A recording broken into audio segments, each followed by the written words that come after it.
L'île de Pâques avec ses célèbres moaïs. Ouais. Les moaïs, c'est ces statues, tu sais, qu'on en a découvert sur l'île de Pâques. Et elles sont quand même étonnantes, ces statues. Très surprenantes. Comment ont-ils fait? Voilà. Et surtout, pourquoi ont-ils fait ces statues? Alors, il y a des hypothèses complètement farfelues, dont certains disent que ce sont des extraterrestres qui sont venus leur donner...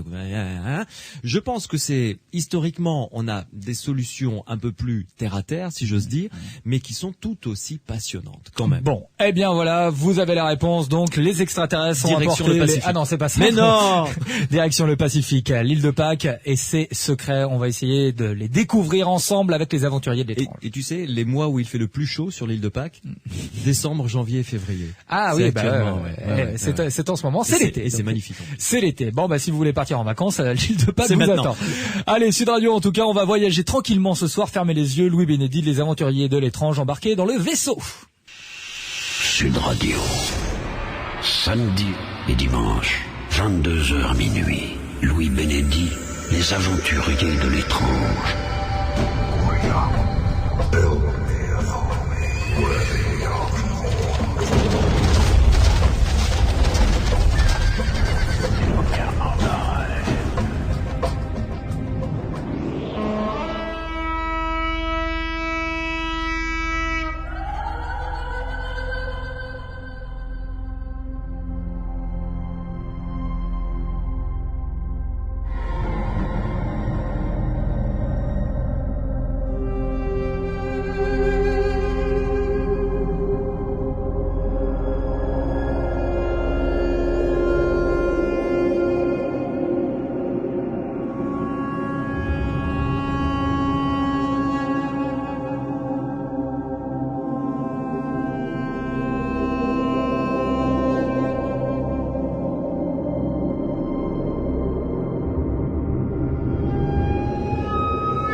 Bonsoir et bienvenue dans les aventuriers de l'étrange.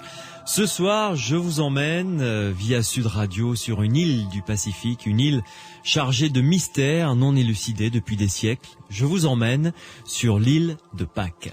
Mon invité, pour nous servir de guide sur cette île, Patrick Férine, bonsoir. Bonsoir. Alors Patrick Férine, ça n'est pas la première fois que vous intervenez dans les aventuriers de l'étrange, je suis ravi de vous recevoir à nouveau. Vous êtes membre du comité de direction de la revue Kadat, une revue qui s'intéresse aux civilisations disparues. D'ailleurs, pour en savoir un petit peu plus et s'abonner à cette revue que je recommande à ceux et celles qui nous écoutent, il suffit d'aller sur le site kadat.be. Alors Kadat, ça s'écrit K-A-D-A-T-H.be, comme Belgique évidemment. Jacques Gossard était notre invité, qui fait partie également de cette revue. Nous avons parlé de l'Atlantide. Dimanche prochain, vous serez à nouveau avec nous, en compagnie de Jacques Gossard, pour parler de Glozell en France. Mais ce soir, nous cantonnons, voilà, c'est le mot que je cherchais, à l'île de Pâques. Alors, Patrick Férine, vous avez réalisé un documentaire. Vous y êtes allé 2 fois, je crois, à l'île de Pâques. Oui, c'est bien ça, oui. Ouais. Alors, nous évoquerons avec vous les célèbres moaïs, qui sont ces statues qui ont rendu cette île célèbre dans le monde entier. Nous évoquerons également l'histoire de cette population indigène qui les a dressés, qui les a sculptés. Pourquoi l'a-t-elle fait? À quoi servent ces moaïs? Comment ont-ils réussi de telles prouesses? Eh bien, c'est ce que nous allons essayer de découvrir avec vous durant les 2 heures qui viennent. Vous le savez, vous qui nous écoutez, vos questions, vos réactions sont bien entendu les bienvenues. Notre standard est à votre disposition. Morad attend que vous l'appeliez pour vous passer à l'antenne et discuter avec nous au 0826 300 300, 0826 300 300, où vous pouvez également intervenir par le biais des SMS. Vous tapez Sud sur votre portable, vous laissez un espace, vous rédigez ensuite votre commentaire, votre question, et vous l'envoyez au 71 200, et ça arrivera juste sur l'écran qui est sous mes yeux, et c'est moi qui lirai votre SMS dès qu'il arrivera. Les aventuriers de l'étrange, avec Louis Bénédy sur Sud Radio.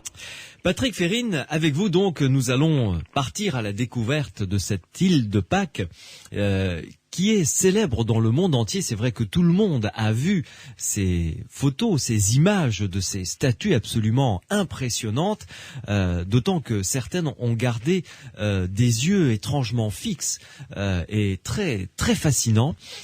Quelle a été, avant de parler de l'histoire de cette île et de ces statues, quelle a été votre sensation lorsque vous avez posé le pied pour la première fois sur l'île de Pâques? La toute première fois que je suis allé, c'est il y a 20 ans exactement. Oui. Pratiquement au mois près. Et j'avais fait un long voyage au Pérou. Et donc, du Pérou, je suis passé au Chili, parce que pour aller à l'île de Pâques, il faut obligatoirement passer par le Chili. Il faut prendre l'avion à Santiago du Chili, qui assure la liaison avec l'île de Pâques. Oui.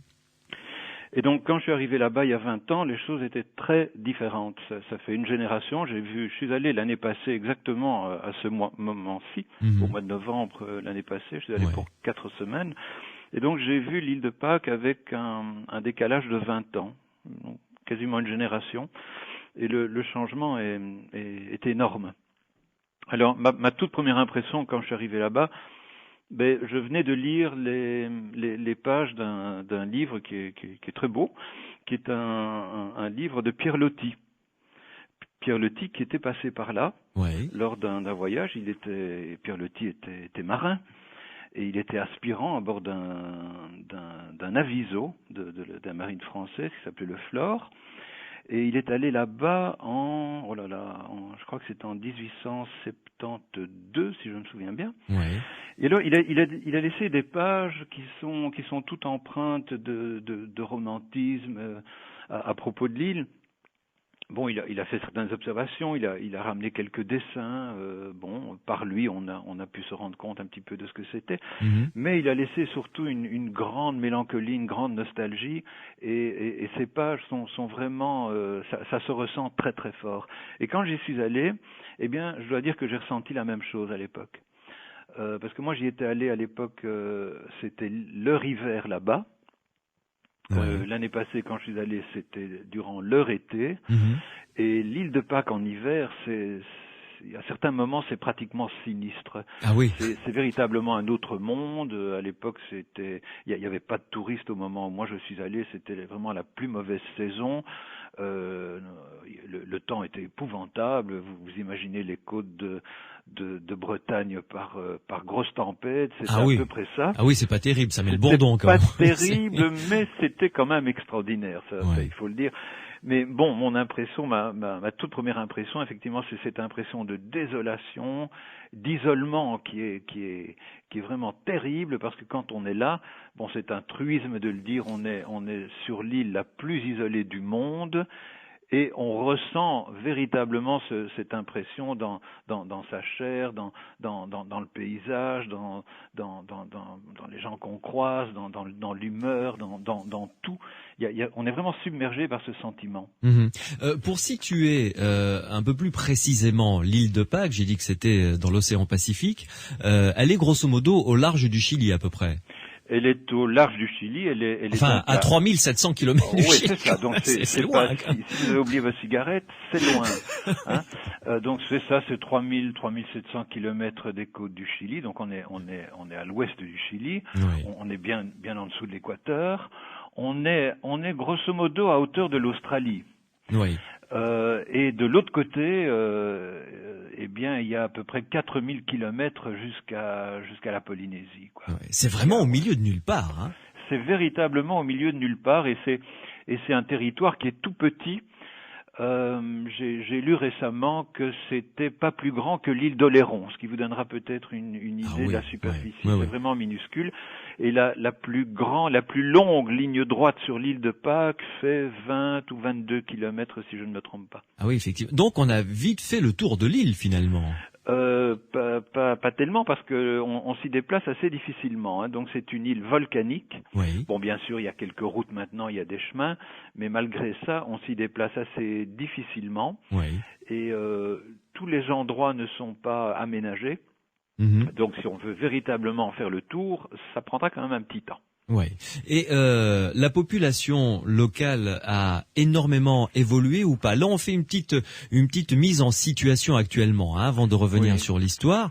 Il y a eu beaucoup d'apports d'immigration ou c'est resté à peu près la population, grosso modo, que l'on a connue lors des premières découvertes de cette île? Non. Lors des premières découvertes de l'île, il y a des tas de chiffres contradictoires dans la littérature. Certains ont parlé de plusieurs milliers, on a avancé les chiffres de 10 000, 15 000 insulaires à un moment donné. Ouais. On n'en sait rien.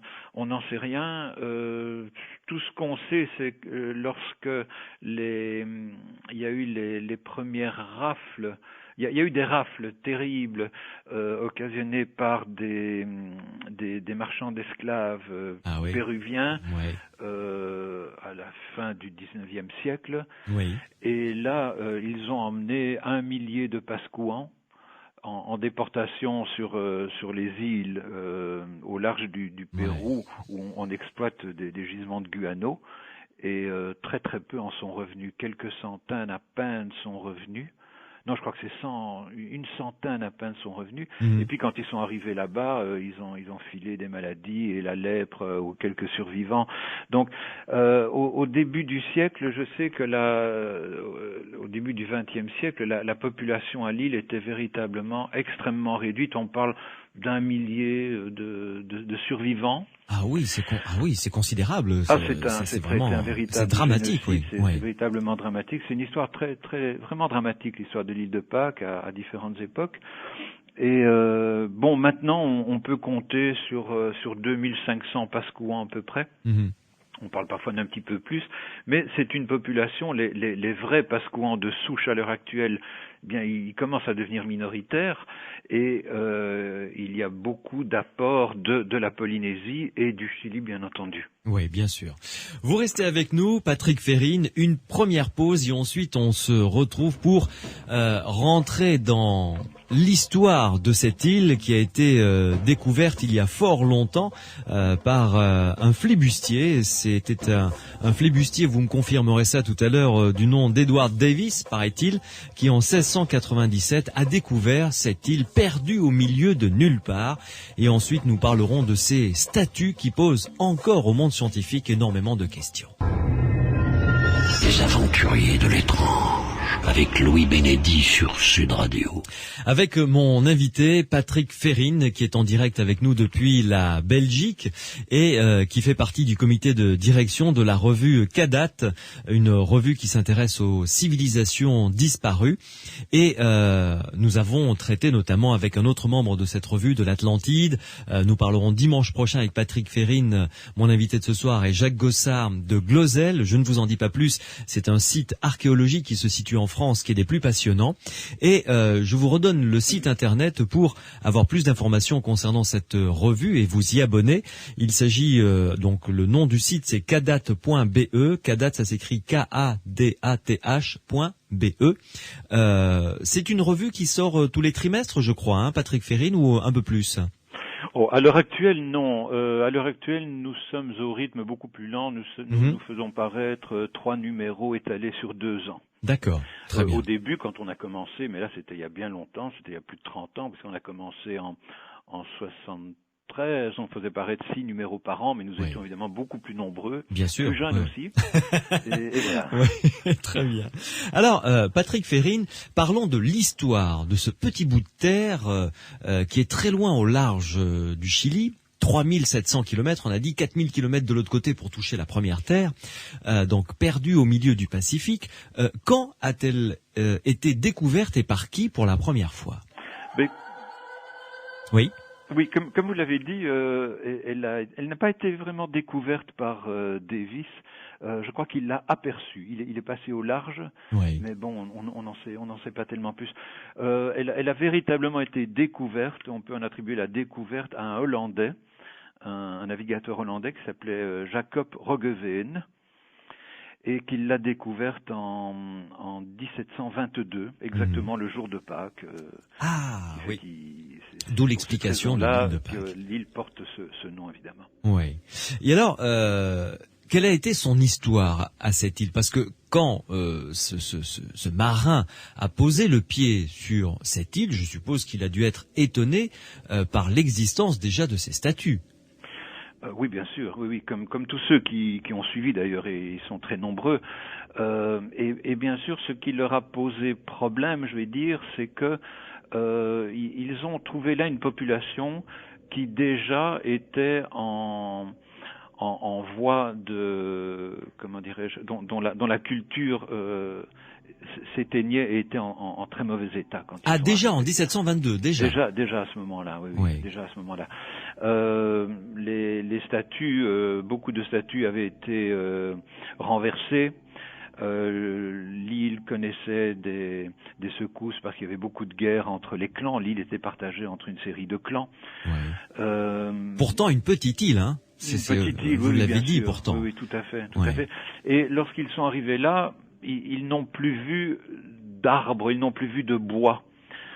Et pour cause, mais ça on en reparlera peut-être, parce que les habitants de l'île avaient abattu tous les arbres disponibles, ils avaient brûlé quasiment toutes leurs ressources, il ne restait pratiquement plus rien, et ça a évidemment frappé l'esprit des premiers Européens qui ont mis le pied là. Ils ont vu ces statues gigantesques, c'est véritablement une entreprise pharaonique quand on voit le chantier là-bas, et ils n'ont pas pu s'imaginer de quelle manière ces statues avaient pu être érigées, transportées d'abord, érigées, placées sur des plateformes qui sont parfois très hautes et très impressionnantes, sans l'aide de bois, sans l'aide de levier, sans l'aide d'instruments.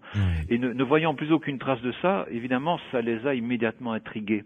Et c'est le point de départ de toute une série de théories complètement folles, évidemment, qui ont perduré. Mais est-ce que la population était accueillante, était plutôt méfiante vis-à-vis de ces navigateurs? Est-ce qu'ils donnaient l'impression de voir, vous savez, comme lorsque les conquistadors sont arrivés, est-ce que ils ont eu les Incas, pour eux c'est la première fois qu'ils voyaient des blancs? Est-ce que ça a été la même chose? On peut faire un parallèle entre ces deux rencontres? Non, ça ne s'est pas du tout passé comme ça. Malheureusement, le premier contact entre les Pascouans et les visiteurs européens, ça s'est très mal passé, évidemment. Roggeveen a mis le pied sur le sol de l'île quelques jours après la découverte. Il était arrivé le jour de Pâques, et puis il a fallu quelques jours avant qu'il ne débarque sur l'île. Il a envoyé des hommes d'armes, une centaine d'hommes d'armes, et il y a eu un incident. Les indigènes sont venus voir, ils étaient curieux évidemment, bien sûr. Ils étaient plutôt dociles, ils étaient plutôt accueillants.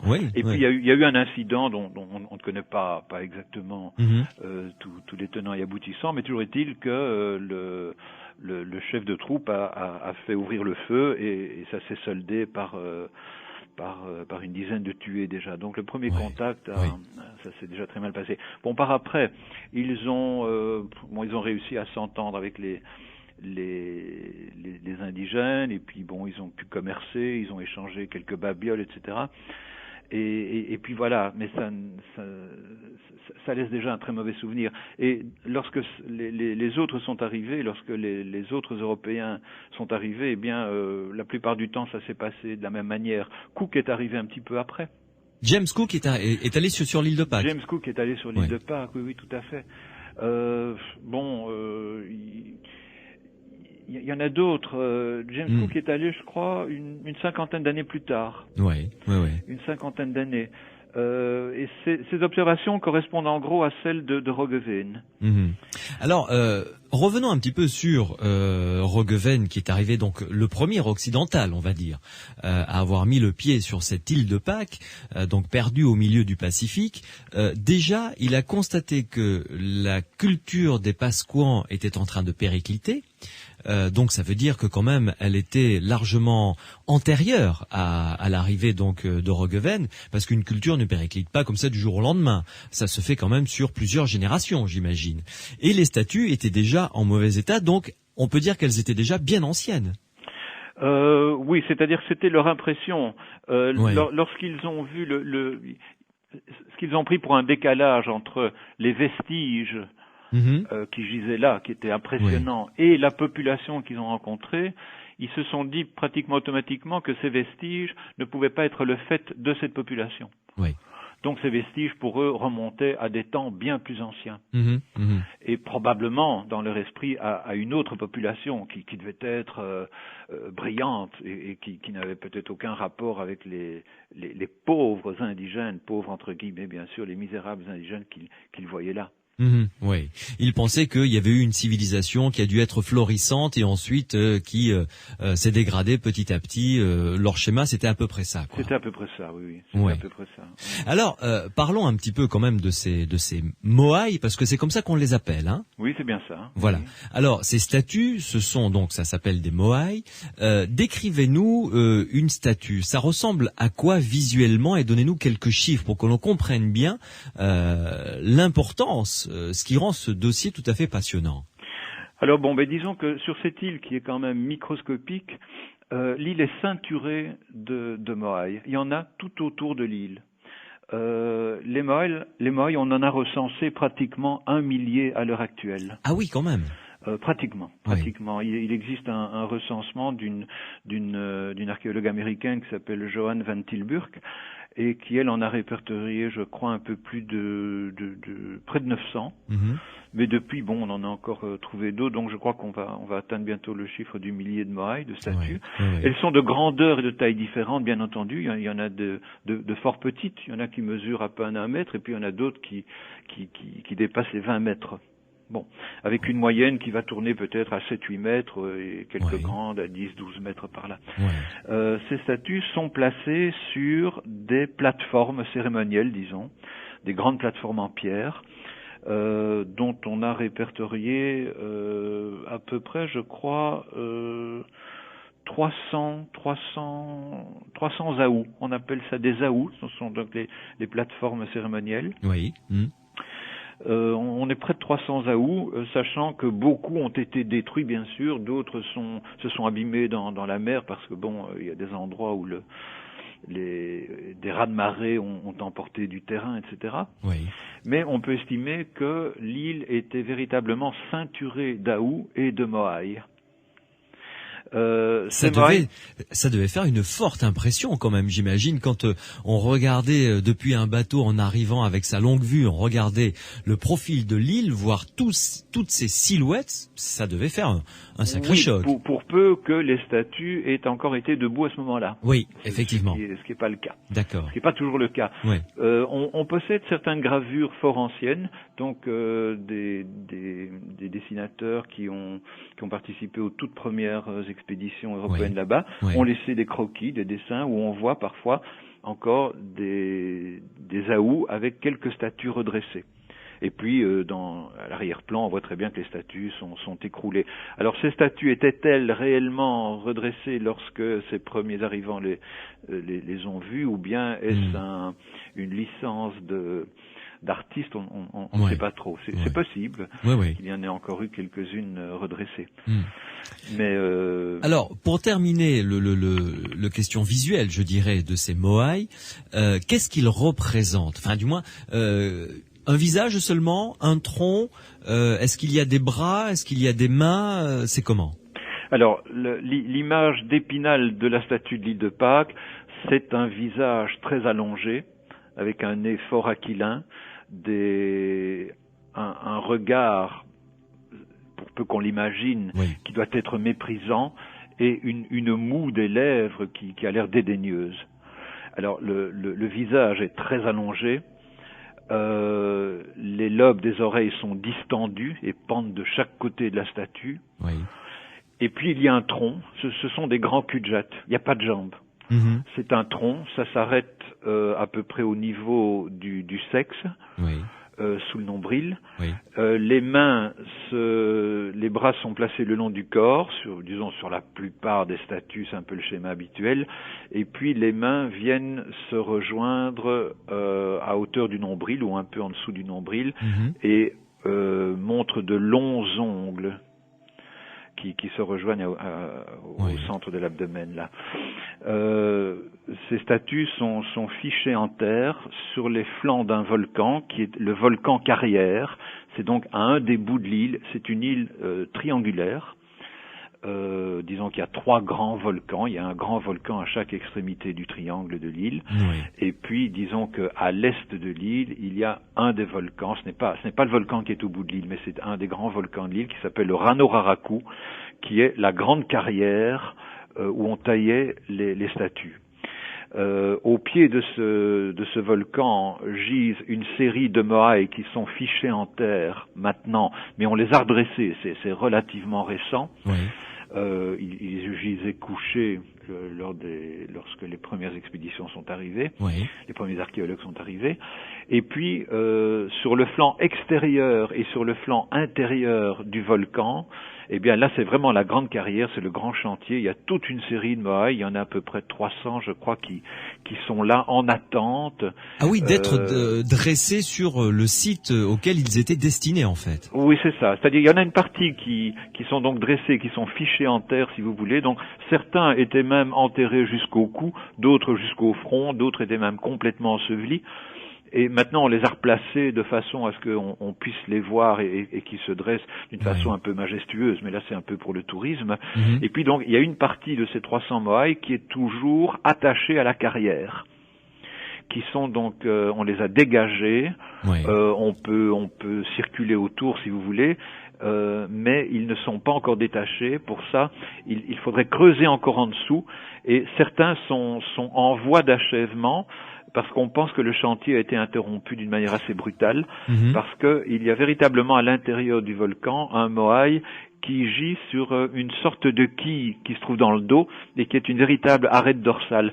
Il suffirait de peut-être encore quelques heures de travail pour le terminer, à coup en fait. De burin de basalte, et on pourrait le détacher véritablement du sol de la carrière. Oui. Alors, beaucoup de questions se posent évidemment à partir de ce moment de notre enquête sur ce dossier des statues de l'île de Pâques. La première, c'est comment ont-ils fait pour réaliser ce travail absolument pharaonique, vous le disiez Patrick Férine, vu les dimensions des statues et leur poids, et enfin, qu'est-ce qui les a poussés à fabriquer ce genre de statues et que représentait-elle ou que représente-t-elle encore aujourd'hui? Nous allons étudier toutes ces questions les unes après les autres juste après cette pause sur Sud Radio. Je vous rappelle que si vous voulez nous envoyer vos SMS, vous pouvez, vous tapez Sud sur votre portable, vous laissez un espace, votre commentaire, votre réaction et vous envoyez le tout au 71 200. D'ailleurs, on a reçu un SMS de Sophie qui nous dit merci Louis pour ces émissions passionnantes, merci. Et ces très belles musiques, ça c'est merci à Mathieu qui réalise cette émission, c'est lui qui a trouvé la belle musique d'introduction qui vient tout droit du Pacifique d'ailleurs, cette musique, pour respecter le thème de ce soir. Allez, une pause et on se retrouve pour continuer cette promenade en plein milieu du Pacifique sur l'île de Pâques. Les aventuriers de l'étrange, avec Louis Bénédy sur Sud Radio. Ce soir, nous sommes sur un petit bout de terre au milieu de l'océan Pacifique, au milieu de nulle part, comme nous l'avons dit avec mon invité Patrick Férine. Nous sommes sur l'île de Pâques et nous vous suivons, Patrick, à travers une promenade tout autour de cette île pour découvrir, entre autres, ces moaïs, ces statues que vous nous avez décrites tout à l'heure. Et là, vous nous avez amené à un bout de l'île, à une carrière qui est à flanc d'un volcan où tous les moaïs ont été sculptés, dégagés. Certains d'entre eux sont encore d'ailleurs en cours d'achèvement. Et vous nous l'avez bien précisé, on dirait que le chantier a été abandonné du jour au lendemain. Hein. C'est l'impression que ça donne, effectivement, oui. Ouais. Alors, est-ce que, évidemment, je sais que des scientifiques, des chercheurs se sont penchés sur comment ces indigènes, ces tribus que les premiers explorateurs décrivent comme assez frustres, quand même, ne possédant pas un matériel ou une technologie extraordinaire, comment ces gens-là ont pu réaliser de telles prouesses. Alors, par quel bout voulez-vous que l'on prenne ce dossier fort épineux ? Mais on pourrait peut-être commencer par dire ce que l'on pense que sont les statues. Oui. Que sont ces Moai? C'est une question à laquelle on ne peut pas répondre avec une énorme précision. Ça reste du domaine de l'hypothèse, bien sûr. Mais bon, l'interprétation, il y a plusieurs interprétations. Disons que la plus vraisemblable est que les Moai représenteraient des ancêtres. Des chefs fameux de l'île, peut-être des rois, des personnalités de haut rang, qui ont marqué évidemment l'histoire de l'île. C'est une théorie qui s'appuie en partie sur les observations ramenées par Cook, qui avait noté que les statues portaient des noms qui était précédé du terme Moai et du mot Moai qui signifie en fait c'est lieu de sépulture. Ah, très bien, oui. Et les statues étaient également précédées du mot Ariki. Ariki signifie chef. D'accord.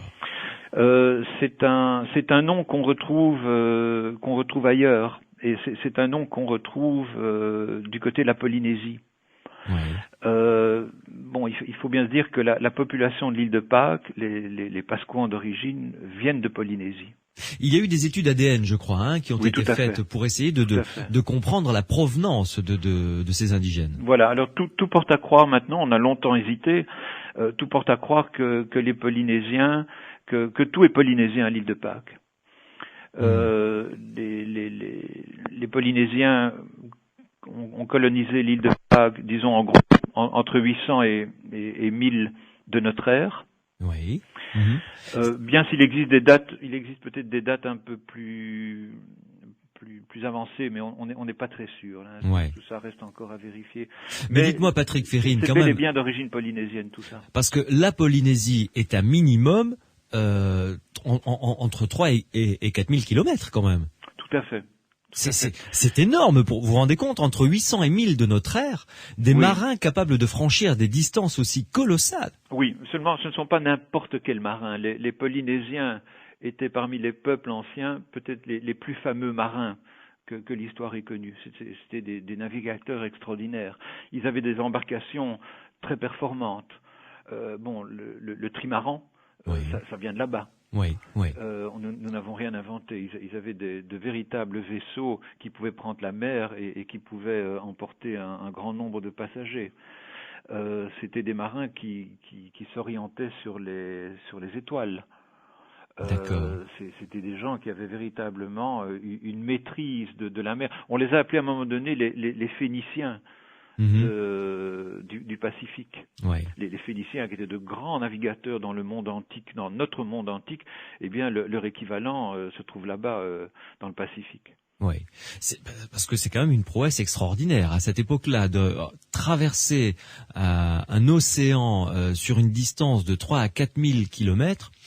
C'est remarquable, ça tient de l'exploit, je dirais même. Ça tient de l'exploit, mais on se rend compte de plus en plus que les anciens ont accompli des exploits tout à fait extraordinaires. Oui.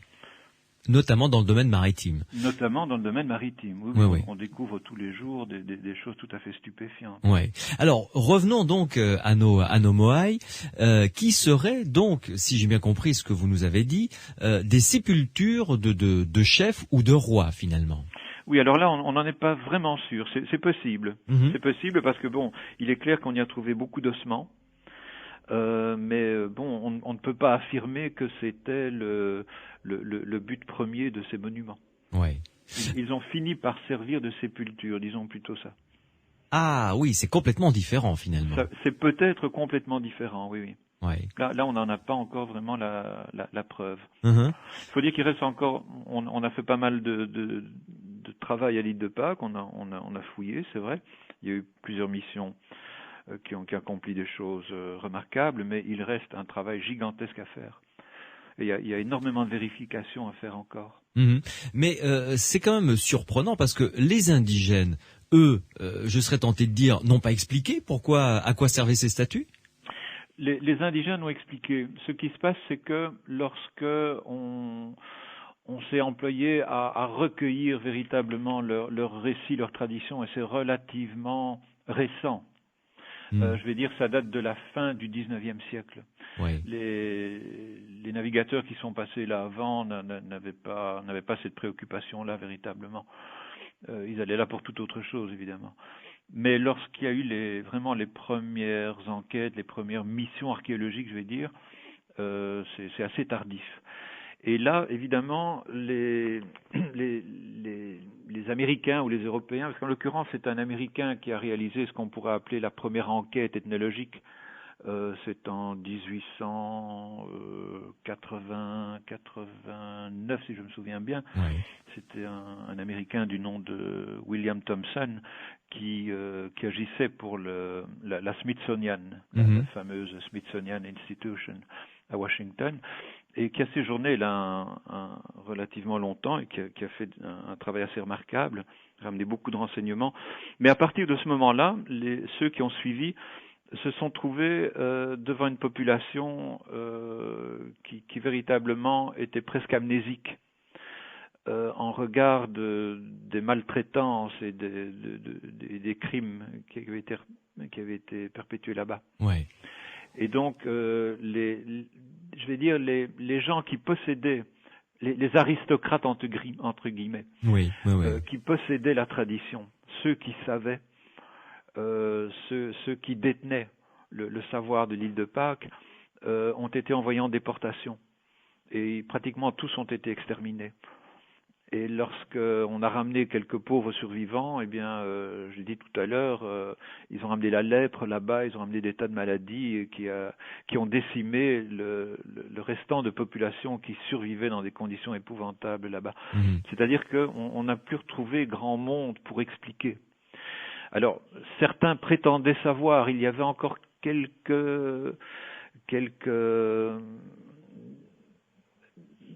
survivants de la classe savante, je vais dire, qui ont donné quelques informations aux premiers explorateurs qui ont recueilli tout ça.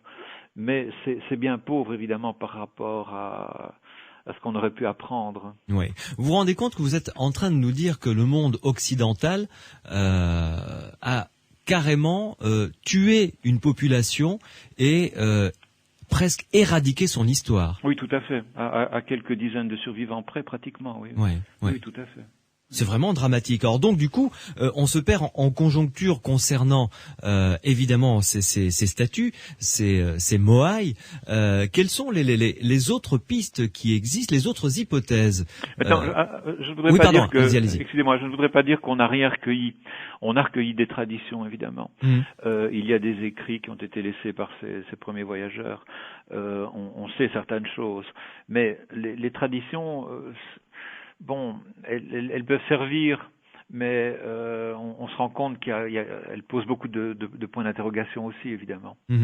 Elles donnent une certaine image, mais ça ne résout pas toutes les questions. Oui, mais ces moaïs, certaines d'entre elles, certaines statues, j'entends, parce que c'est un moaï ou une moaï à propos? C'est un moaï? Ah là là, disons un moaï. Un moaï, voilà. On va dire, voilà, on va partir sur le masculin. Voilà, on va trancher. Ok. Certains moaïs sont recouverts comme d'une sorte de coiffe ou de chignon, je ne sais pas comment on peut appeler ça. Alors, effectivement, ces statues possédaient une coiffe. On appelle ça un pukao. Un pukao. Ah bon. Alors, c'est une coiffe, c'est cylindrique. Et c'est censé représenter un chignon. C'est une interprétation. Oui. D'autres ont dit que c'était une coiffure, un couvre-chef. On ne sait pas trop. Peut-être que effectivement c'est censé représenter le chignon. Ces gens-là possédaient une chevelure abondante et très souvent ils se la teignaient en rouge. avec de l'ocre ou de l'argile. Ouais. Et ce pukao, qui est d'ailleurs taillé dans un autre tuf volcanique que celui des statues, ce n'est pas exactement la même roche volcanique, c'est un tuf rouge qui provient d'une autre carrière. Les statues sont plutôt couleur, ça dépend de l'éclairage évidemment, mais elles sont plutôt grises ou couleur sable lorsqu'on a un beau coucher de soleil. Mais lorsqu'il pleut, et il pleut très souvent, elles sont gris-vert. Bon, elles sont parfois plus foncées aussi. Oui. Mais je vous dis, tout ça dépend fort de la lumière. Tandis que les pukaos sont carrément rouge foncé, rouge ocre. Oui. Et certaines statues ont des yeux. Alors, la découverte des yeux est une découverte assez récente. Oui. Disons que la première fois qu'on a entendu parler des yeux, c'est en 1935. Il y a eu une expédition franco-belge à laquelle participait un grand ethnologue suisse qui s'appelait Alfred Métro, mais qui agissait pour le compte du Musée de l'Homme à Paris. Oui. Et un de nos archéologues belges, Henri Lavacherie, ils ont mené une exploration qui a duré plusieurs mois à l'île de Pâques, et ils ont ramené beaucoup de renseignements. La première fois, l'informateur de Métro lui a parlé des yeux des statues. Mais oui. Métro n'a pas fait trop attention. Il en a pris note, ils ont noté le fait, mais on n'avait pas encore trouvé les yeux des statues à l'époque. Le fait c'est que quand on voit les statues, elles ont de grandes orbites vides. Donc on peut supposer effectivement que ces orbites étaient destinées à recevoir des yeux.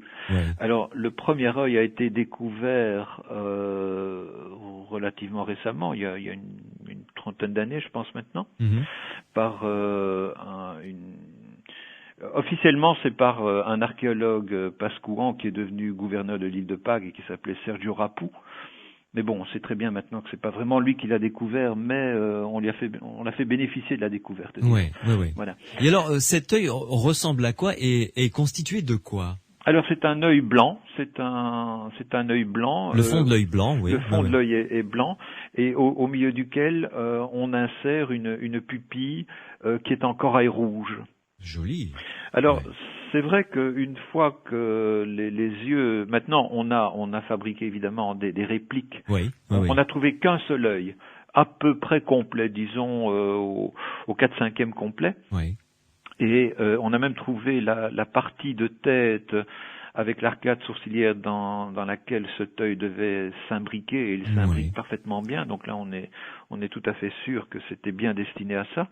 Donc du coup, maintenant, on est tenté de mettre des yeux à toutes les statues. Et donc on a fabriqué des répliques, et pour certaines grandes occasions, notamment une fête qui se déroule chaque année au mois de février et qui attire des touristes du monde entier, qui s'appelle le Tapati, eh bien là on orne pratiquement toutes les statues avec des yeux. Et c'est vrai que ce regard est tout à fait impressionnant maintenant. Ah oui, j'imagine. Quelques dizaines ou j'imagine à l'époque florissante de cette civilisation, quelques centaines de moaïs comme ça qui sont plantés dans des endroits que j'imagine être stratégiques ou bien choisis en tous les cas, de plusieurs mètres de haut avec ce regard et ces yeux rouges, ça devait donner une sensation tout à fait étonnante, et quelle que soit la lumière du jour ou au clair de lune, ça devait être assez fascinant et assez effrayant. Enfin, ça devait être en tout cas quelque chose qui imposait le respect, quoi qu'il en soit. Absolument, oui, tout à fait. Ouais.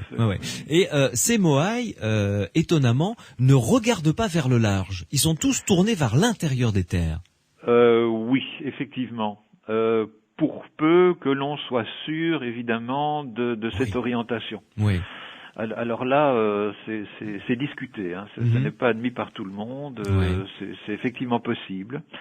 Ils tourneraient tous le dos à la mer. Donc tous les aous sont plantés en bordure de mer. Donc j'ai dit tantôt, c'est les socles, les aous, voilà. Ce sont des plateformes, grandes plateformes de pierre, de pierre volcanique. Et donc ces statues seraient dressées là-dessus. On peut en voir redressées maintenant. Et Il y a un seul août qui se trouve non pas tout à fait au centre de l'île, mais enfin quand même dans une position un peu centrale de l'île, qui s'appelle l'août Akivi, sur lequel il y a 7 statues qui regardent, elles, vers le large. Et ce serait, je dis bien, tout ça est au conditionnel, ce serait le seul août à posséder des statues qui regardent vers le large. Ouais, et c'est le seul qui est au centre également de l'île, ou à peu près. Voilà, à peu près, oui. Une position stratégique, je dirais, importante en tous les cas. Certainement importante, mais on ne connaît pas vraiment la raison de cette importance, bien sûr. Patrick Ferrine, une nouvelle pause. Vous voyez que plus nous avançons dans l'étude de ce dossier et plus le mystère s'épaissit, plus les points d'interrogation surgissent, évidemment. Nous parlons de l'île de Pâques dans Les Aventuriers de l'étrange sur Sud Radio. Si vous voulez intervenir, poser une question à mon invité Patrick Ferrine ou encore apporter un commentaire, si vous aussi vous êtes passionné par ce dossier, vous pouvez nous appeler au 0826 300 300 ou encore nous envoyer un SMS. Vous tapez Sud sur votre portable, vous laissez un espace, vous rédigez votre question, votre réaction, votre commentaire et vous envoyez le tout au 71 200. Nous allons, après cette pause, essayer de comprendre comment ces indigènes ont réussi à construire ces statues aussi imposantes. Les aventuriers de l'étrange, avec Louis Bénédy sur Sud Radio. Nous parlons du dossier extraordinaire concernant l'île de Pâques et de ces statues fabuleuses que l'on appelle les Moai, avec mon invité Patrick Ferrine, qui fait partie du comité directeur d'un magazine que je vous recommande, qui s'appelle Kadath, K-A-D-A-T-H, qui est le nom de ce magazine qui se consacre aux civilisations disparues. Et puis il y a un site internet si vous voulez en savoir un petit peu plus sur ce magazine et vous y abonner le cas échéant. C'est un site internet donc qui est situé en Belgique, puisque Patrick Ferrine est belge, il est avec nous ce soir donc en direct depuis la Belgique. Le site internet c'est kadath.be, K-A-D-A-T-H.be. Patrick Ferrine, j'ai sous les yeux là, parce que nous avons internet évidemment dans le studio, une photo d'un Moai qui a été déterré, qui fait 26 mètres de haut, je crois. Enfin, c'est colossal. Les gens qui l'ont déterré, on ne voyait que la moitié du buste. Et en fait, il y avait encore toute la partie en dessous qui était enterrée. Évidemment, on se pose la question de la construction. Comment ça se passait? Combien de personnes il fallait, combien de temps durait ne serait-ce que dégager de la roche une statue aussi énorme, comment l'amener et puis comment la dresser sur son socle quand même. Alors, il y a une première chose qu'il faut dire, c'est que toutes les statues qui se trouvent dans la carrière, dans le volcan carrière, le Ranoraraku, toutes ces statues n'étaient pas destinées à être transportées. D'accord. Bien sûr, il y a une majorité de statues qu'on retrouve un peu partout sur l'île, donc beaucoup ont été transportées, c'est exact. Oui. Mais elles sont nettement plus petites que celles que vous décrivez là. D'accord. Oui. Alors, les toutes grandes statues, vraiment ce qu'on va appeler les statues géantes, et il en est même une qui est encore plus grande que ça, mais qui est complètement attachée à la roche par le dos. Oui. Elle n'est dégagée que sur les côtés. Ces statues-là, très probablement, n'étaient pas destinées à être transportées. Oui. Et là, elles auraient pesé des poids véritablement intransportables quasiment pour les moyens de l'époque. Oui. Ces statues, un ordre de grandeur à peu près, une trentaine de mètres à peu près. Comment dites-vous? Une trentaine de mètres, je dirais, pour les plus grandes d'entre elles, oui. Oui, oui, c'est ça. Oui. Mais donc celle-là, on peut considérer que elle devait faire office de sanctuaire très probablement, et elle n'était véritablement pas destinée à être détachée de la roche. Oui. Il y en a deux grandes qu'on peut voir sur le flanc extérieur et qui sont vraiment dans cet état-là. La plus grande qui ait été transportée se trouve à une dizaine de kilomètres du volcan. Oui. Et le poids doit avoisiner les 80 tonnes, ce qui est quand même colossal. Quoi. Oui, joli, oui. Oui. Je dois reconnaître que c'est assez énorme. Mais alors, a-t-on une idée de la manière, du temps, du personnel qu'il fallait, ne serait-ce que pour tailler ces statues et les dégager?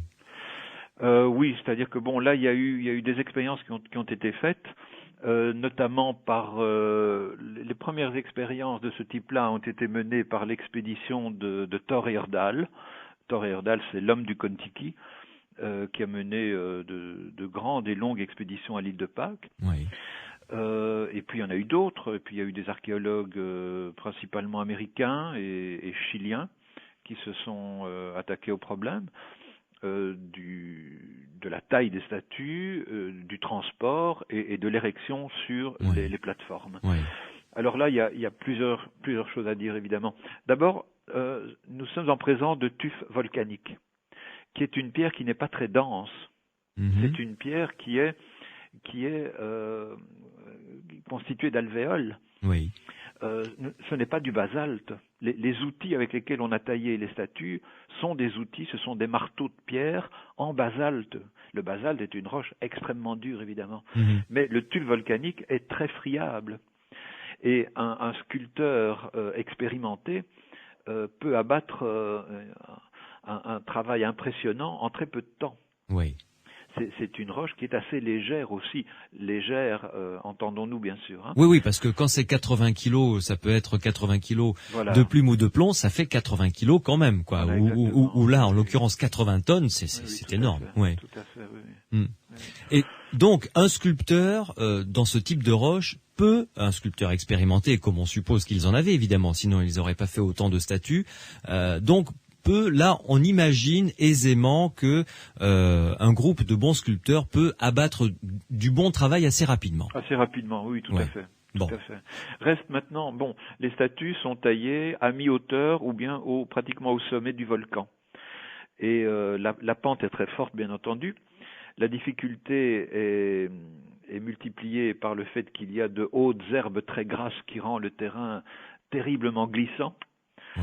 Et puis on est sur un terrain volcanique, je le répète, donc on se coupe, on se pique partout, le terrain est terriblement accidenté.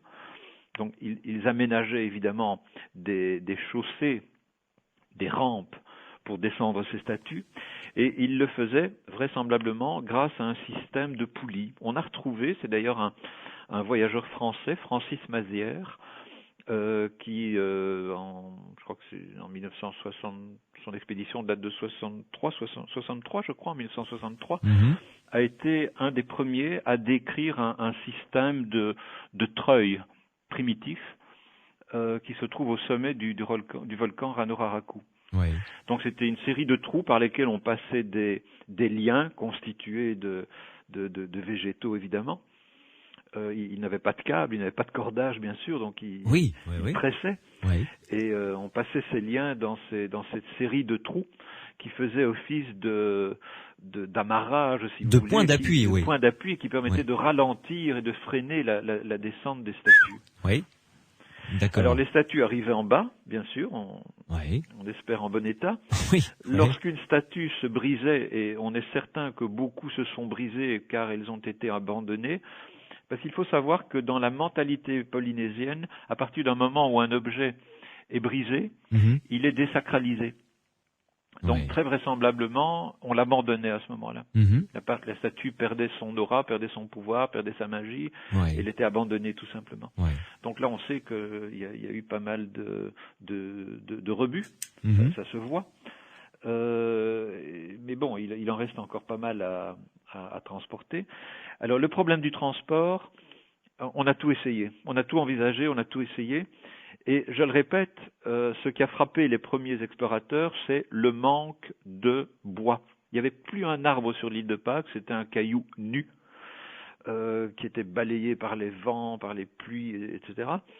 Et bien sûr, ils se sont demandé comment a-t-on pu transporter et ériger de tels colosses sans l'aide de rondins de bois, car c'était la première solution à laquelle on avait pensé. Oui, évidemment, c'est celle qui vient à l'esprit le plus rapidement. Oui. Voilà. Alors, on sait maintenant, parce qu'il y a eu des travaux très poussés là-dessus au cours de la dernière décennie, au cours des 2 dernières décennies, on sait qu'il y avait de grandes forêts sur l'île de Pâques, on a retrouvé des échantillons, on a retrouvé, grâce à la palynologie, on a retrouvé tout ça.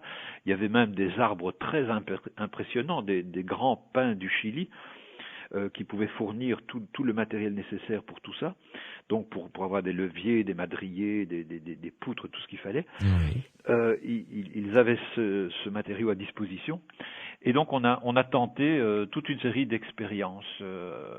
Alors il y a une tradition sur l'île qui a été recueillie il y a déjà assez longtemps, et de vieux Pascouans disaient que les statues marchaient, se déplaçaient en marchant. Joli, et elles ça. se déplaçaient grâce à l'énergie du mana, ce qu'on appelle le mana. Oui. Donc l'énergie mentale. L'énergie mentale, si vous voulez, ce qui a fait fantasmer pas mal de gens. Bien sûr, on a parlé de lévitation, on a parlé on a parlé de champs magnétiques très très importants à l'île de Pâques. Bon, Mazières est un petit peu responsable. Là, c'était un monsieur passionnant, Mazières. Moi, j'ai bien connu. C'était un bonhomme extraordinaire, mais c'était un grand romantique, c'était un grand rêveur aussi, et il s'est un petit peu emballé à certains moments. Oui. Mais on a parlé de tout ça, et ce sont des choses qui traînent dans une certaine littérature. Bon, il y a même l'hypothèse extraterrestre également. Oui, mais bien sûr, mais l'hypothèse extraterrestre, on la retrouve partout. Oui, je vous l'accorde. Voilà.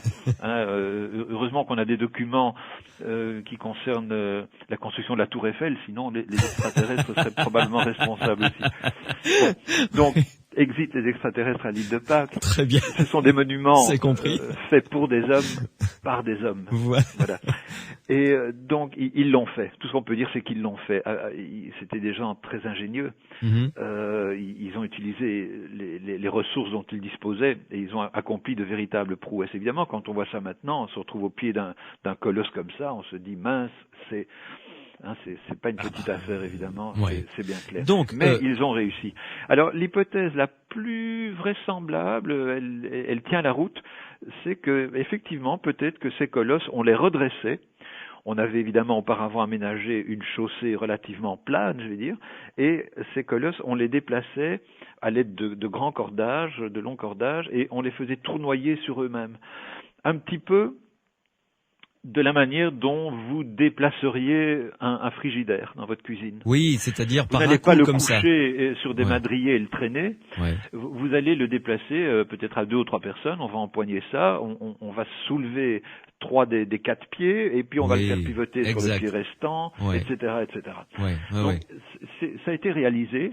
Ça paraît peut-être fantaisiste, parce qu'on va objecter tout de suite que de grandes statues très pesantes, 15-20 mètres de haut, pour la faire bouger comme ça, c'est quand même... Oui, enfin, la plus grande qui ait été déplacée ne mesure pas vraiment ça.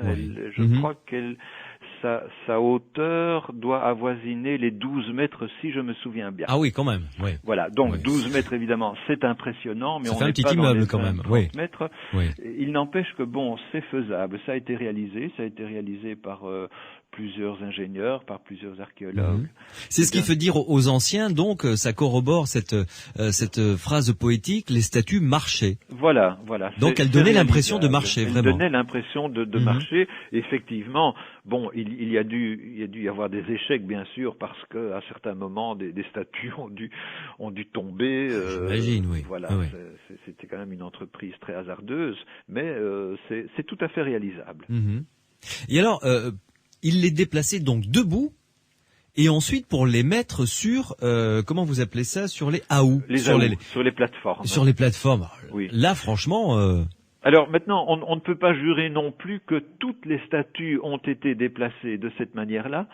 Il est plus que probable que ce mode de déplacement ait été adopté pour certaines statues, et peut-être qu'un autre mode, combiné avec un autre mode de transport aussi. On a peut-être utilisé différentes méthodes. C'est selon le terrain, parce que le terrain n'est pas identique partout. Il y a des endroits, donc quand on est au pied du Rano-Raraku, il y a des pentes très fortes, évidemment, il y a des dénivellations importantes, et puis il y a d'autres endroits, il y a de véritables ravins, il va falloir passer là au-dessus, et alors là, évidemment, se posent d'autres questions, bien sûr, et puis on va se retrouver en bord de mer, où là c'est rempli de galets, même si on aménage des rampes, il y a quand même des blocs de rochers qui sont impressionnants et qu'on n'a certainement pas déplacés à ce moment-là. Donc on a dû très vraisemblablement utiliser des modes de transport différents à certains moments, à certaines occasions. Oui, mais point de mana ou d'énergie mentale particulière. Pas que je sache, non. Ou alors en tout cas ça reste à démontrer. Oui, je vous sens très sceptique sur ce coup, hein. Quand même, oui. Quand même, plutôt. Alors arrivé au pied de la plateforme, au pied de la houe. De cette houe, oui. De cette houe qui est parfois, parfois il n'est pas très élevé, mais parfois il fait 2-3 mètres de hauteur et parfois même davantage à certains endroits. Parce qu'il est véritablement en bordure de mer, le dos de la houe est véritablement en bordure de mer, et c'est là s'il y a chute, eh bien vous vous retrouvez 10-15 mètres plus bas peut-être, et voire davantage à certains endroits. Et là c'est mort, c'est foutu. Ouais. Bien sûr. Alors là, très probablement un système de rampes faites de blocs de pierre. Et le tout complété par des rondins, des troncs et peut-être de la patate douce ou des herbes mouillées pour augmenter pour diminuer le frottement, etc. Ouais. Et puis bon, là, de l'huile de bras bien sûr et de bons ingénieurs. Ouais. Mais ils y sont arrivés en tout cas.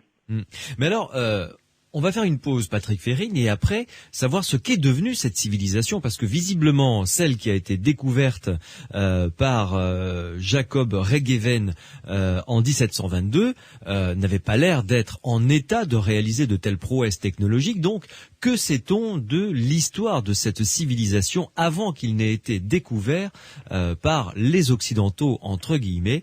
Et puis, est-ce qu'on a réussi à dater à peu près ces Moai pour avoir une idée de leur évolution dans le temps? Vous restez avec nous sur Sud Radio dans Les Aventuriers de l'étrange. On se retrouve dans quelques instants pour continuer à explorer ce dossier mystérieux et passionnant de l'île de Pâques.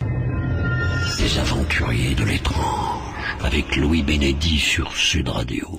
Nous sommes quelque part au milieu du Pacifique, et là vraiment pour le coup au milieu du Pacifique, ou presque, sur l'île de Pâques, une toute petite île qui fait à peine 118 km². Patrick Férine, mon invité, qui s'y est rendu 2 fois, qui a réalisé un documentaire d'ailleurs sur l'île de Pâques, nous a même précisé que la plus grande ligne droite sur cette île fait à peine une vingtaine de kilomètres de long. Nous parlons des Moai, de ces statues qui peuvent peser jusqu'à plusieurs tonnes, 80 tonnes pour la plus lourde, qui peuvent mesurer très haut. Certaines font quelques mètres de haut à peine, pour certaines qui font presque 30 mètres de haut. Et Patrick Férine, c'est toutes les hypothèses que vous nous avez évoquées concernant le déplacement et la mise en place de ces statues est finalement maintenant quasiment connue. Je veux dire, la communauté scientifique s'accorde pour dire que il y avait de l'ingéniosité, il y avait évidemment beaucoup de travail, mais que c'était faisable. Oui, là je crois que c'est indéniable, oui, tout à fait. Ouais. Et alors, est-ce que on a quand même réussi un peu, ou tenté de réussir à comprendre l'utilisation de ces Moai, parce que ça a nécessité, je l'imagine, énormément de main-d'œuvre, de travail. Des hommes ont dû y consacrer, si ce n'est leur vie entière, du moins une grande partie de leur vie à l'érection de ces statues. Et on ne fait pas ça pour rien. On ne fait pas ça pour rien, effectivement. On ne fait pas ça pour rien.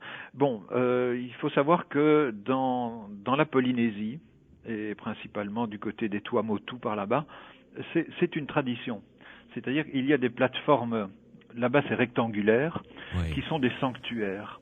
Et ça s'appelle d'ailleurs, ça porte le même nom qu'à l'île de Pâques, ça s'appelle des aous sur les toits. Ah oui, il y a vraiment cette similitude. Donc, oui, il y a vraiment cette similitude. Voilà. Ouais. Et donc, on parle des Tuamotu, on parle des îles Marquises, etc., qui sont des lieux qui ont de nombreux points communs avec l'île de Pâques, évidemment. Et là, on trouve donc des marae. Ce sont des sanctuaires, ce sont des grandes plateformes, ce sont des hôtels. Ce sont des hôtels, si vous voulez, voilà, sont des hôtels qui portent des dalles, quelquefois des statues de pierre, bien sûr, et qui représentent sont les insignes de la chefferie. Ça représente évidemment, ça peut représenter le chef lui-même. Oui. C'est là que les chefs allaient consulter les dieux peut-être. C'est là que les chefs se réunissaient, c'est là qu'avait lieu toute une série de cultes. Et donc ces plateformes sont de véritables sanctuaires. Et ces dalles ont parfois un visage, une forme humaine. Oui. D'autres ont véritablement une silhouette tout à fait anthropomorphe, et ça s'appelle des tilles là-bas.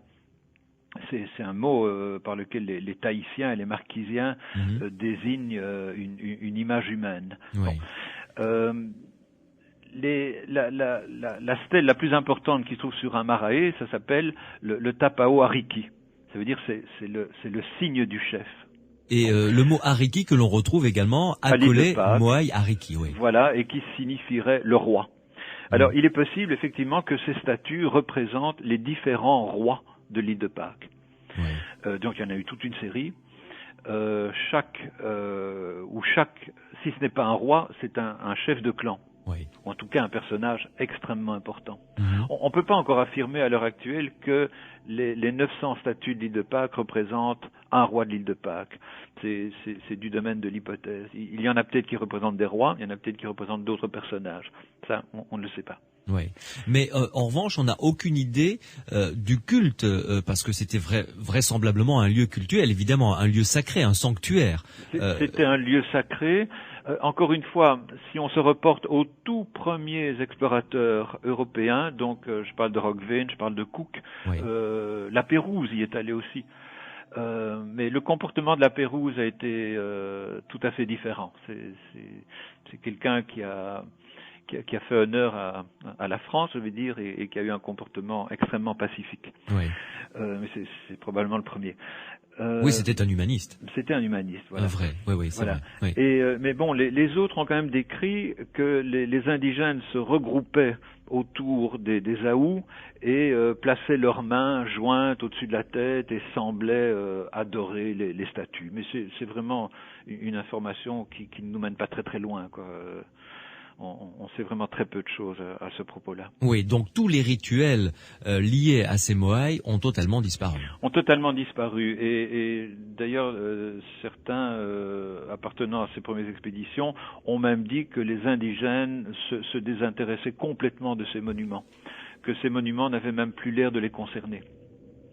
Mais en ce qui concerne maintenant le visage, ce visage qui est représenté, j'ai lu dans certains livres concernant l'île de Pâques, c'est peut-être une hypothèse totalement fantaisiste, que la morphologie des visages ne correspondait pas à la morphologie, je dirais, classique des indigènes donc de l'île. Mais là, c'est très difficile à dire parce que quand vous voyez une statue typique de l'île de Pâques, il faut bien se dire que c'est pas une représentation naturaliste, c'est extrêmement stylisé. Oui. C'est un style d'ailleurs tout à fait extraordinaire, qui est tout à fait très typique, beau. Oui, qui est vraiment très beau. Qui est tout à fait unique au monde. Mais bon, c'est une figuration très très symbolique. Le front est très petit. Le nez est gigantesque, les oreilles sont démesurées, le menton est un peu prognate, très très proéminent, la moue est vraiment dédaigneuse, c'est l'expression qu'on emploie par excellence. Ce regard devait figer les gens qui se trouvaient au pied du monument. Les mains sont accolées au corps et ces longs ongles se rejoignent à hauteur du nombril ou un peu en dessous. Bon, ça devait effectivement être très impressionnant, mais y voir une figuration humaine est assez hasardeux, quoi. C'est pas une représentation d'un personnage. Si, c'est une représentation certainement très stylisée, très idéalisée. Maintenant, il faut savoir aussi que toutes les statues, si elles ont grosso modo, parce qu'on peut distinguer des types différents dans la statuaire pascouane, il y a quelques, disons, je vais aller très vite là, mais sans rentrer dans les détails, on peut dire qu'il y a peut-être 3 grands types de statuaires pascouanes. Mais bon, la statue par excellence de l'île de Pâques, celle qu'on représente partout, avec son pukao de tuf rouge au sommet du crâne, qui n'était posé que lorsque la statue était dressée, selon la tradition, paraît-il. À ce moment-là, et on plaçait les yeux et la statue vivait, elle possédait le mana à ce moment-là, une fois que les yeux étaient placés. Ça, c'est une chose qui se retrouve dans d'autres dans d'autres cultures aussi. On donnait la vie au monument, à la statue, en plaçant les yeux, le regard évidemment, qui signifie la vie à ce moment-là. Et bien, ces statues, malgré tout, si on peut dire elles procèdent du même style, c'est la même esthétique, elles sont toutes différentes. Il n'y a pas deux moaïs qui sont identiques. Ils ont tous des caractéristiques différentes. Donc il est très possible, effectivement, que ça représente des personnages différents, bien sûr. Mais alors, vous êtes allé, vous nous avez dit, à 20 ans d'intervalle. 2 voyages, Patrick Férine, sur cette île de Pâques. Lors de votre dernier voyage, qu'avez-vous vu et qu'avez-vous ressenti? Parce que vous y êtes allé dans le but de réaliser un documentaire. Oui, tout à fait. Oui. En fait, je suis allé avec un ami qui est guide et voyageur et qui lui est allé un plus grand nombre de fois que moi. En tout, nous sommes allés tous les deux, nous sommes allés 7 fois. Ouais. Lui est allé 5 fois. Lui a une très très grande connaissance de l'île, de son histoire et des habitants, davantage que moi, je vais dire. Moi, je connais peut-être un peu mieux la partie historique. Lui connaît plus la partie, disons, actuelle de l'île de Pâques. Mais donc je suis allé, je me suis pas embarqué sans biscuit, je veux dire, je suis allé avec quelqu'un qui connaît très bien le terrain. Moi, ce que j'ai constaté, c'est que quand je suis allé il y a 20 ans, c'était une population qui vivait dans des conditions extrêmement précaires. Il y avait quelques pensions de famille dans lesquelles on pouvait loger, disons, plus ou moins confortablement. Ce sont pas du tout les mêmes normes de confort que nous connaissons chez nous, bien sûr. Oui. Mais bon, le confort y était relatif. Mais bon, il y avait quelques véhicules sur l'île, il y avait quelques motos déjà. On commençait à voir. Il y avait une discothèque qui venait de s'ouvrir. On voyait les signes du progrès. Entre guillemets. Entre guillemets. Oui. Voilà. Maintenant, une génération après, il n'y avait pas de route quand je suis allé non plus. Il fallait se déplacer à cheval. On pouvait louer des jeeps, c'était extrêmement cher et elles étaient dans un état très relatif. On tombait très souvent en panne, mais il fallait louer une moto qui démarrait pas, les bougies étaient foutues. Il y a beaucoup d'humidité là-bas. Le mieux c'est de se déplacer à pied, mais quand on a du matériel, c'est pas toujours facile. Oui. Mais bon, il y avait moyen. Mais tout ça restait c'était encore du domaine pratiquement de l'aventure, de l'exploration. Maintenant, vous arrivez sur l'île de Pâques, vous débarquez là, tout le monde vous attend à l'aéroport, il y a des minibus, il y a énormément de véhicules. Il y a une circulation pas possible dans ce tout petit village. Il y a 2 grandes rues, il y a des embouteillages. Non. Il va bientôt y avoir un feu, des signaux lumineux. Je crois que c'est imminent. Ouais. Il y a des télévisions partout, bien entendu. Maintenant, il y a Internet partout. Tous les Pascouans ont Internet. C'est un cadeau entre guillemets qu'on leur a fait. C'est gratuit. Ils ont tous Internet. Ça fait des ravages pas possibles. J'imagine. Tout est organisé. Il y a un tourisme qui se développe qui est incontrôlé pratiquement, qui est contrôlé en partie, mais tout ça part un peu dans tous les sens et ça donne une image de l'île de Pâques qui est évidemment très très différente de ce que j'ai vu il y a à peine 20 ans. Oui. Et ça déstabilise surtout complètement la société qui vit là-bas. C'est-à-dire dans quel sens ?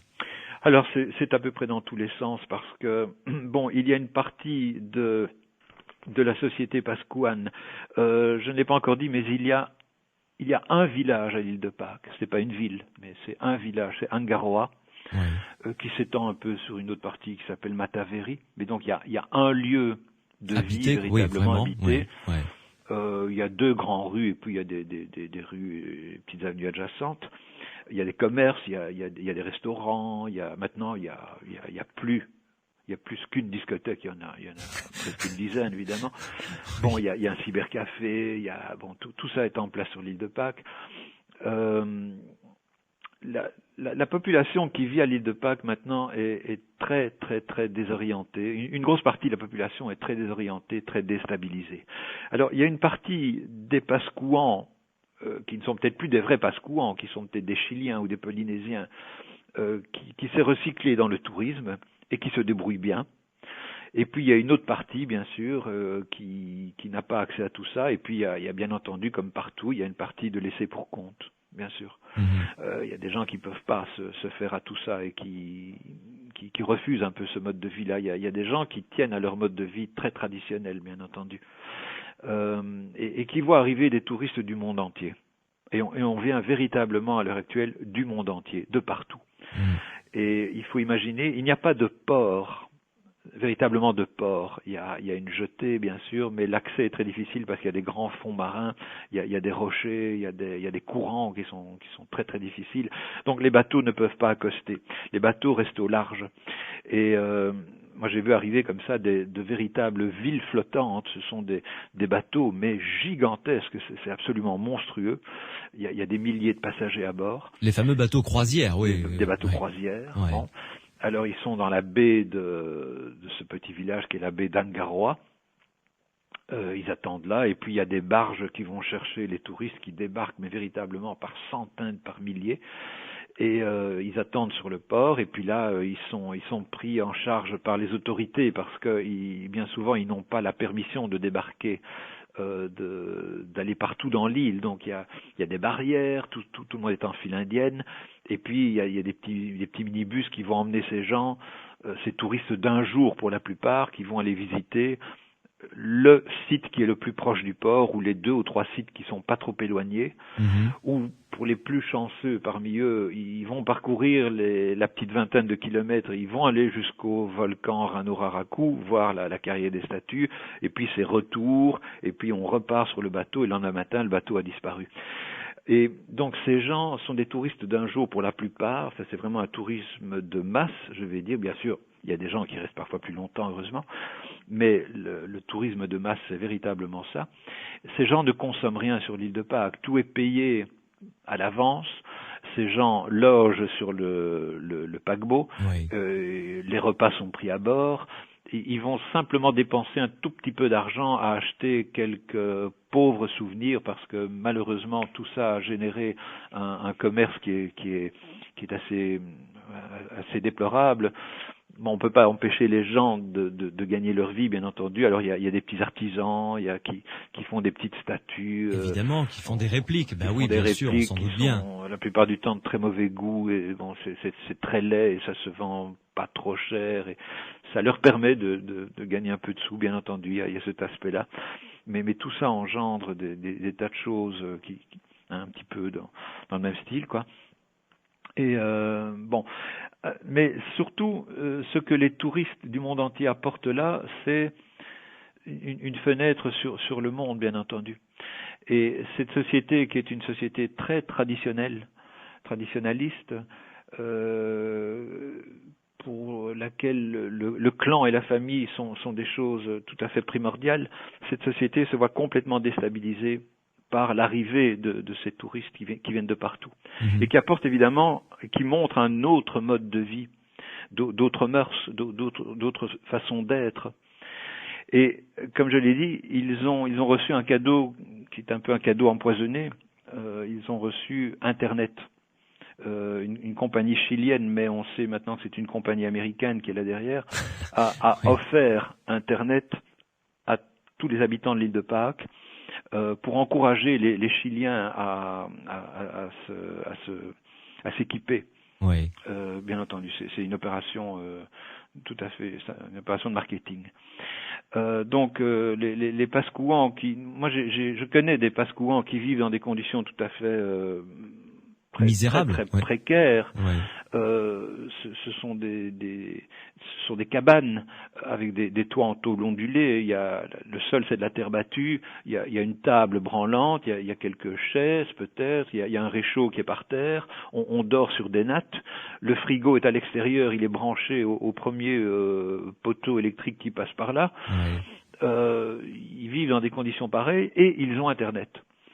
Alors, ils voient évidemment par Internet tout ce qui se passe dans le monde. Le monde vient chez eux. Et bien sûr, ça déstabilise complètement la société et ça a des effets terriblement pervers. C'est pas le meilleur cadeau qu'on avait à leur faire, hein. Je ne sais pas. Il y avait peut-être d'autres choses plus prioritaires. Maintenant, la grande question, évidemment, c'est qu'il est très difficile de lutter contre des choses pareilles. parce que on ne peut pas non plus au nom de quoi pourrait-on empêcher ces gens de vouloir accéder à ce qui nous fait tous rêver ici, bien sûr, et qui fait rêver tout le monde entier pour le moment. Ouais. Donc là, évidemment, il y a une question d'éthique, bien entendu, mais je dis l'arrivée de tous ces nouveaux moyens et de ce tourisme complètement débridé est en train de déstabiliser complètement cette société qui était déjà vraiment rescapée, quoi. Ouais. Patrick Ferrine, vous restez avec nous, une dernière pause avant d'en arriver à la conclusion, et Pierre Massias viendra nous rejoindre pour cette conclusion, précisément pour parler d'un livre qu'il a reçu, et un petit bouquin tout à fait intéressant. D'ailleurs, vous avez cité le nom, c'est un des explorateurs qui a mené une mission intéressante, il s'agit de La Vacherie. On en parlera dans quelques instants avec vous, et nous conclurons sur ce dossier passionnant de l'île de Pâques et de ses statues célèbres, les Moai. Les aventuriers de l'étrange, avec Louis Bénédy sur Sud Radio.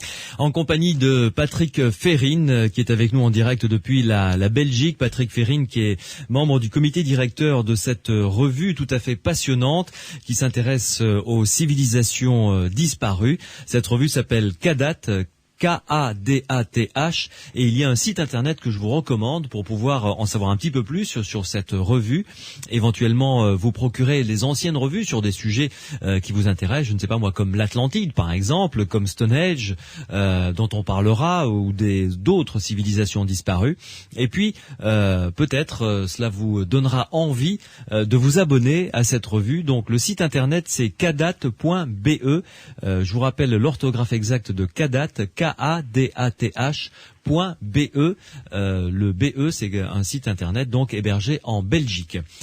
Pierre Massias vient de nous rejoindre également. Bonsoir Pierre. Bonsoir Louis. Bonsoir Patrick. Bonsoir Pierre. Alors, tu nous parleras dans quelques minutes de deux livres intéressants au sujet de l'île de Pâques. Mais pour conclure, Patrick Ferrine, dites-nous un petit peu les statuts, parce que je ne sais pas comment ça se passe sur l'île de Pâques. Il y a un gouvernement, j'imagine. Il doit y avoir au niveau législatif un gouvernement, des élections, quelque chose comme ça, non? Oui, tout à fait. Alors l'île de Pâques est chilienne. Ah, d'accord, très bien. Il faut pas oublier ça, c'est donc très voilà. important. Voilà. Ouais. Parce que bon, il faut bien dire que toutes les décisions concernant l'île de Pâques se prennent à 4000 km de là.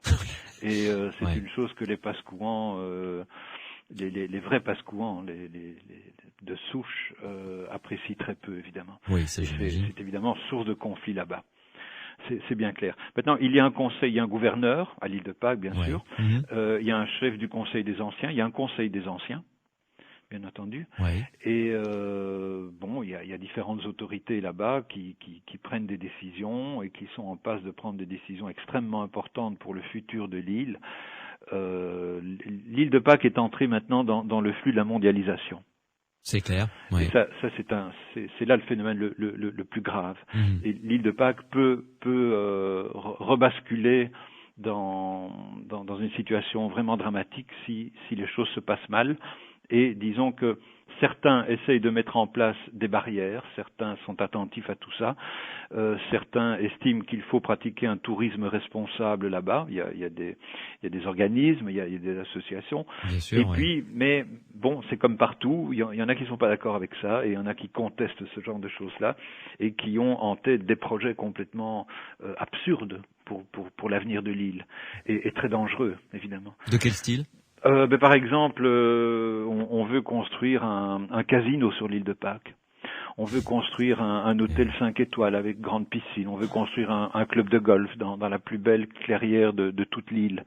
C'est-à-dire que ça va complètement défigurer. Non seulement ça va défigurer le paysage, l'île elle-même.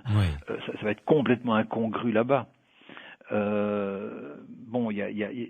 y a beaucoup d'intérêt derrière tout ça.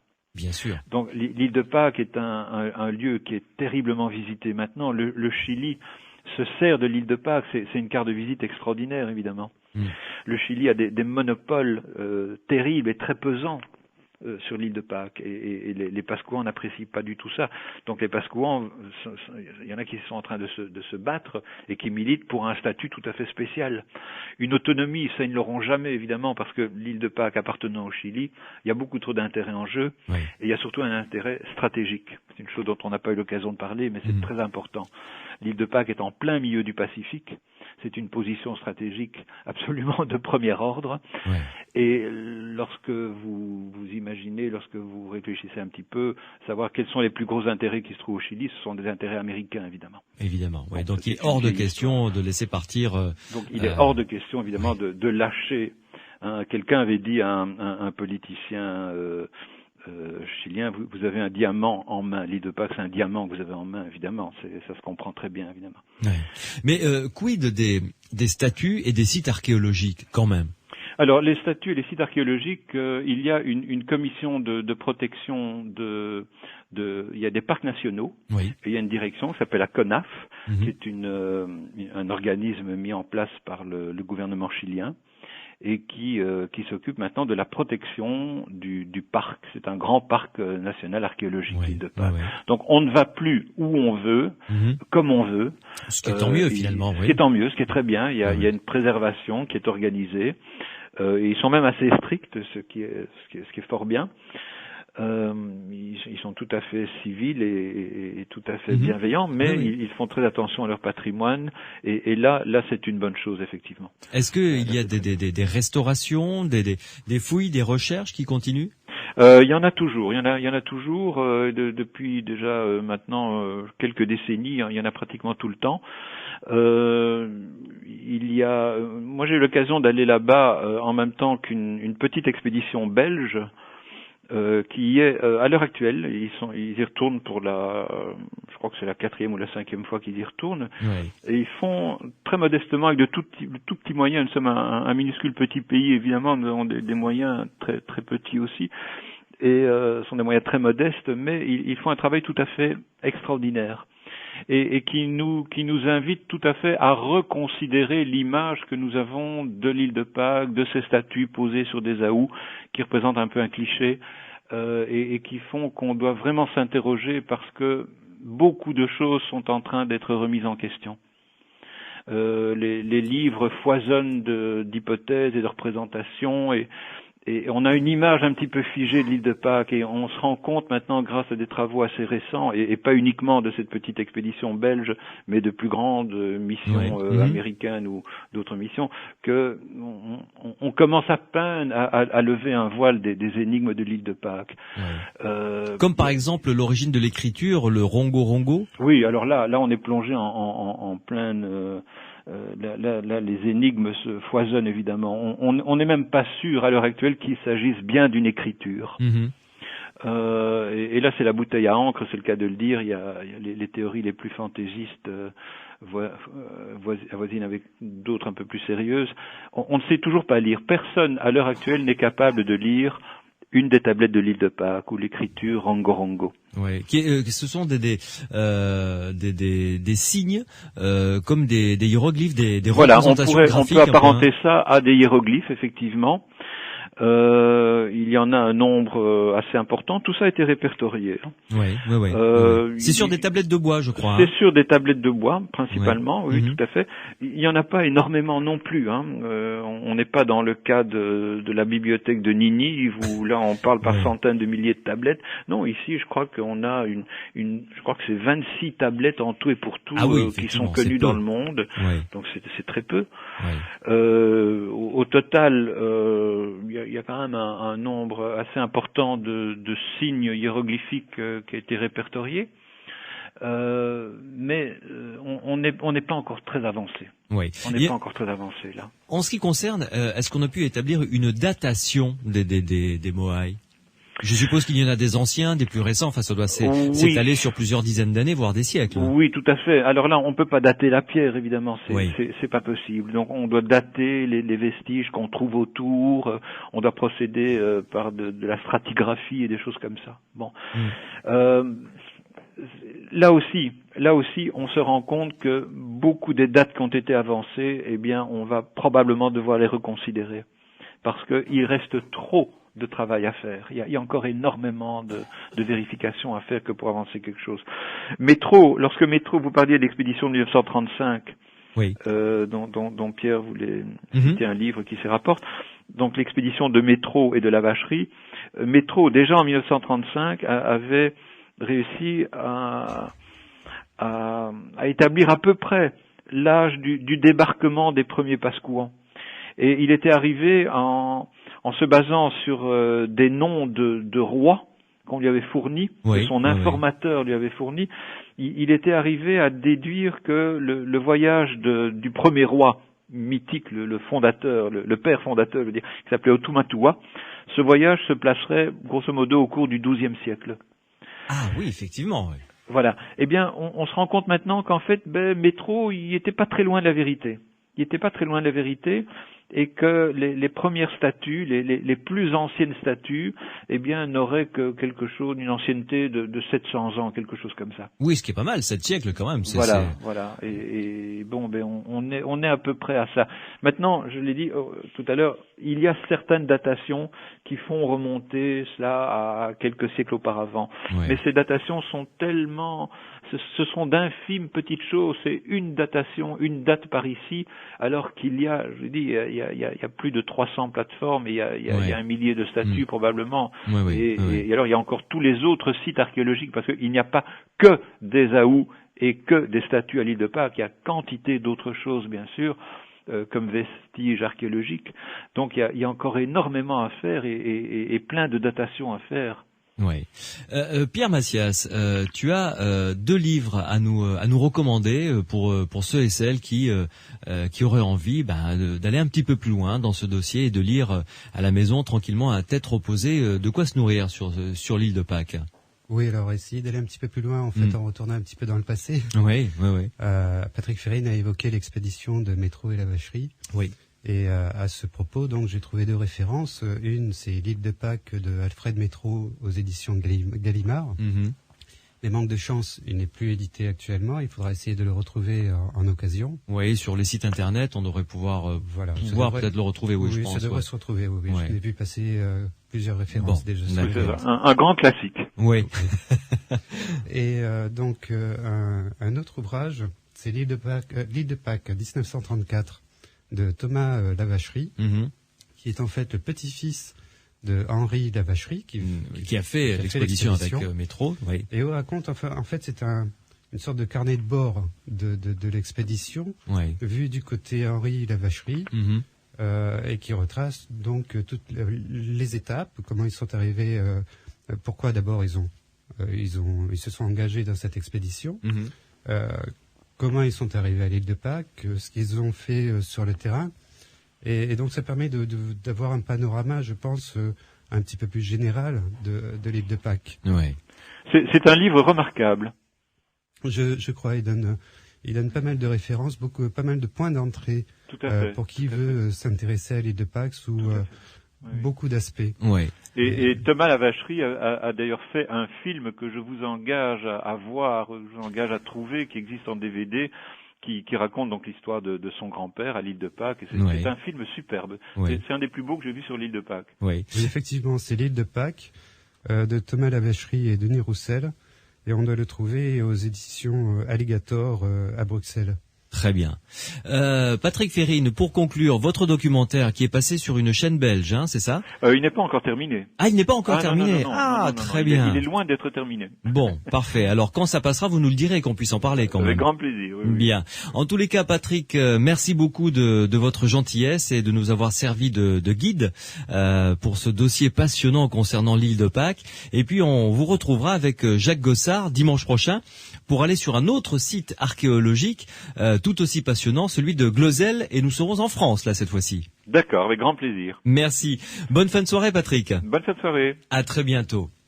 Dans les aventuriers de l'étrange sur Sud Radio, avec Pierre Macias, nous allons accueillir maintenant, vous le savez, nous aimons terminer ces émissions avec un témoignage pour essayer de comprendre ce que quelqu'un parmi vous a vécu.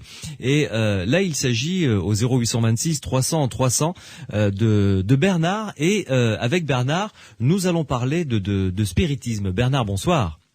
Allô, bonsoir. Merci. Oui, là je vais vous parler un peu d'une histoire qui m'a beaucoup fait peur à l'époque. Vous aviez quel âge quand c'est arrivé, Bernard? Je devais avoir 16-17 ans, j'étais adolescent. Oui, et ça remonte à quelle année? Eh ben, les années, c'était peut-être 72, 71. Très bien. Là, j'ai 51 ans maintenant. Bon, Bernard, on fait juste une petite pause et on se retrouve tout de suite après pour en discuter ensemble si vous le voulez bien. Vous l'avez compris, nous allons parler avec Bernard de spiritisme et visiblement l'expérience qu'il a faite ne lui a pas laissé que des bons souvenirs. À tout de suite. Les aventuriers de l'étrange avec Louis Bénédy sur Sud Radio.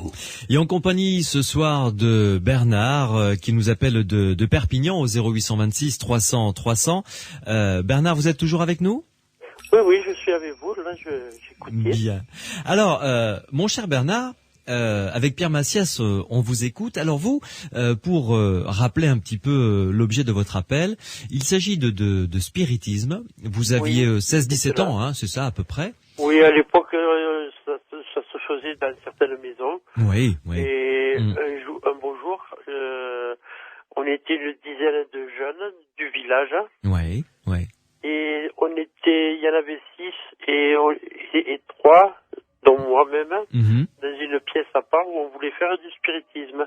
Et les autres étaient dans une pièce de l'autre côté qui écoutaient de la musique. D'accord. Alors on avait une petite table ronde, circulaire avec 3 pieds, sur laquelle il y avait des descriptions marquées autour de la table. Oui. Et on faisait tourner, après concentration et invocation d'un esprit, on faisait tourner une soucoupe. Une soucoupe. Une soucoupe sur laquelle il y avait une flèche et on posait des questions. On a même, je sais pas si c'était ce même jour ou de l'avant-veille, on avait même invoqué un esprit d'une personne vivante qu'on ne savait pas ni les uns ni les autres qu'elle était alarmée, cette femme, et on l'a appris par le lendemain.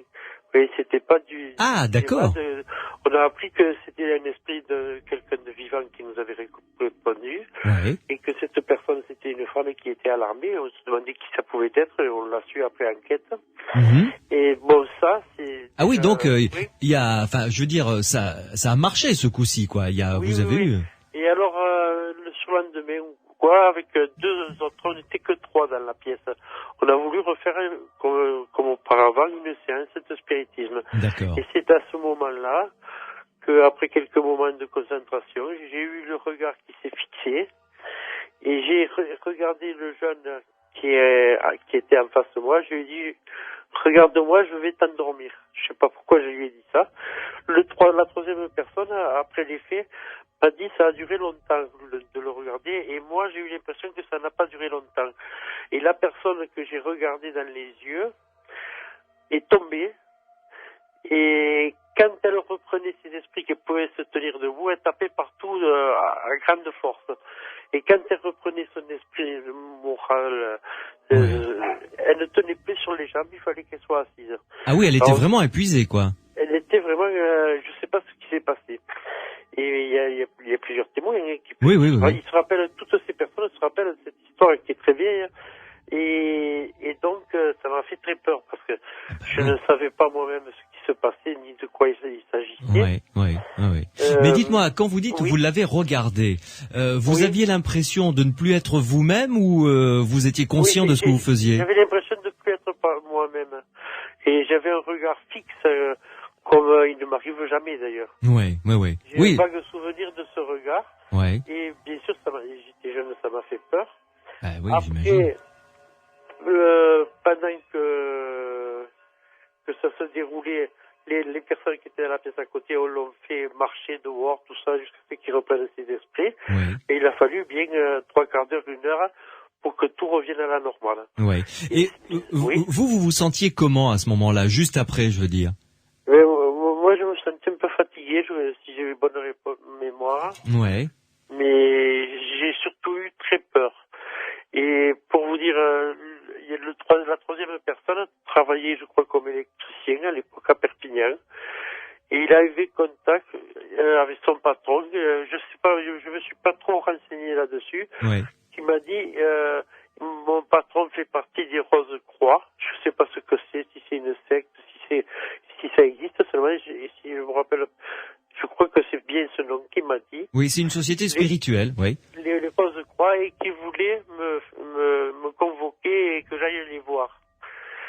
Et moi, j'ai eu tellement peur que je me suis jamais préoccupé d'aller voir les Rose-Croix. Oui.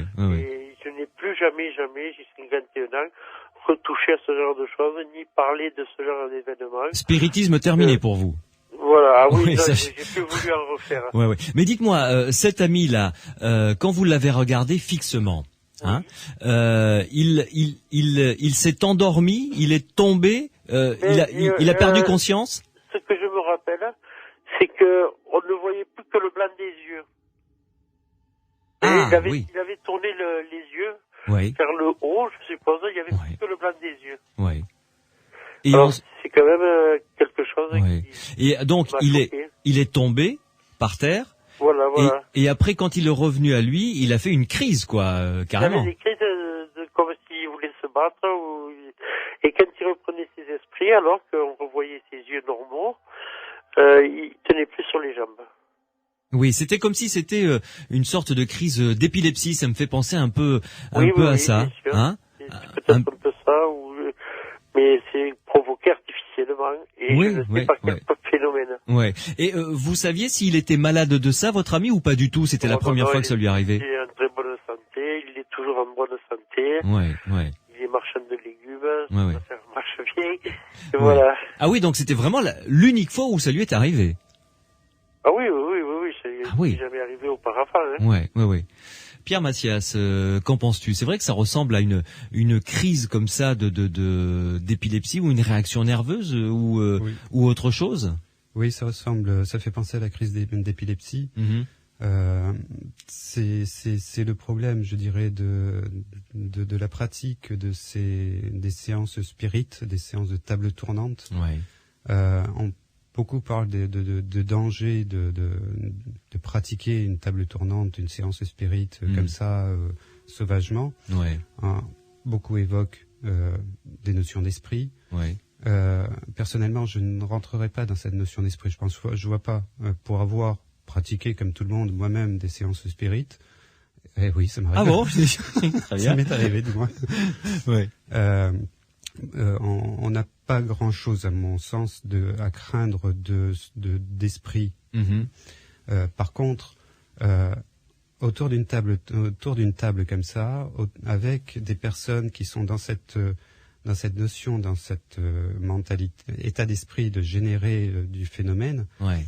Le contexte, l'environnement est parfois très difficile à maîtriser. Mm-hmm. On peut, alors pour des raisons tout à fait psychologiques, je dirais, une séance comme ça peut déraper assez facilement. Ouais. Ici, ça peut être un cas de cet ordre-là.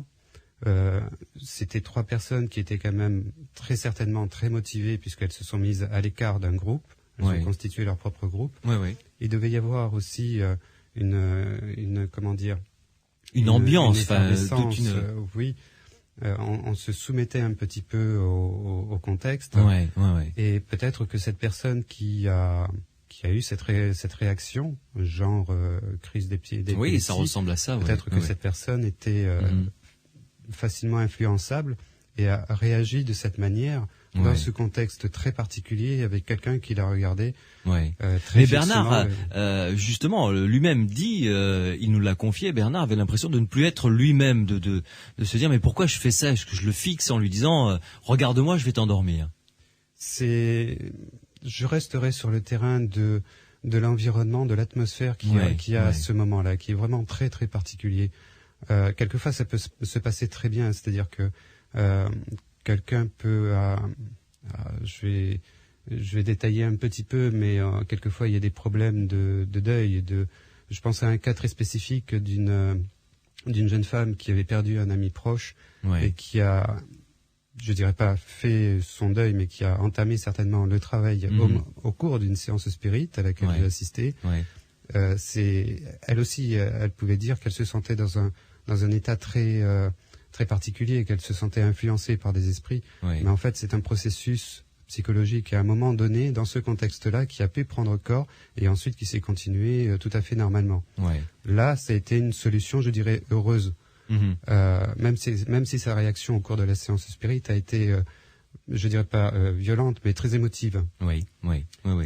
Mais là, Bernard avait vraiment l'impression que un esprit prenait possession de lui, quoi, que ça n'était pas lui qui faisait ça.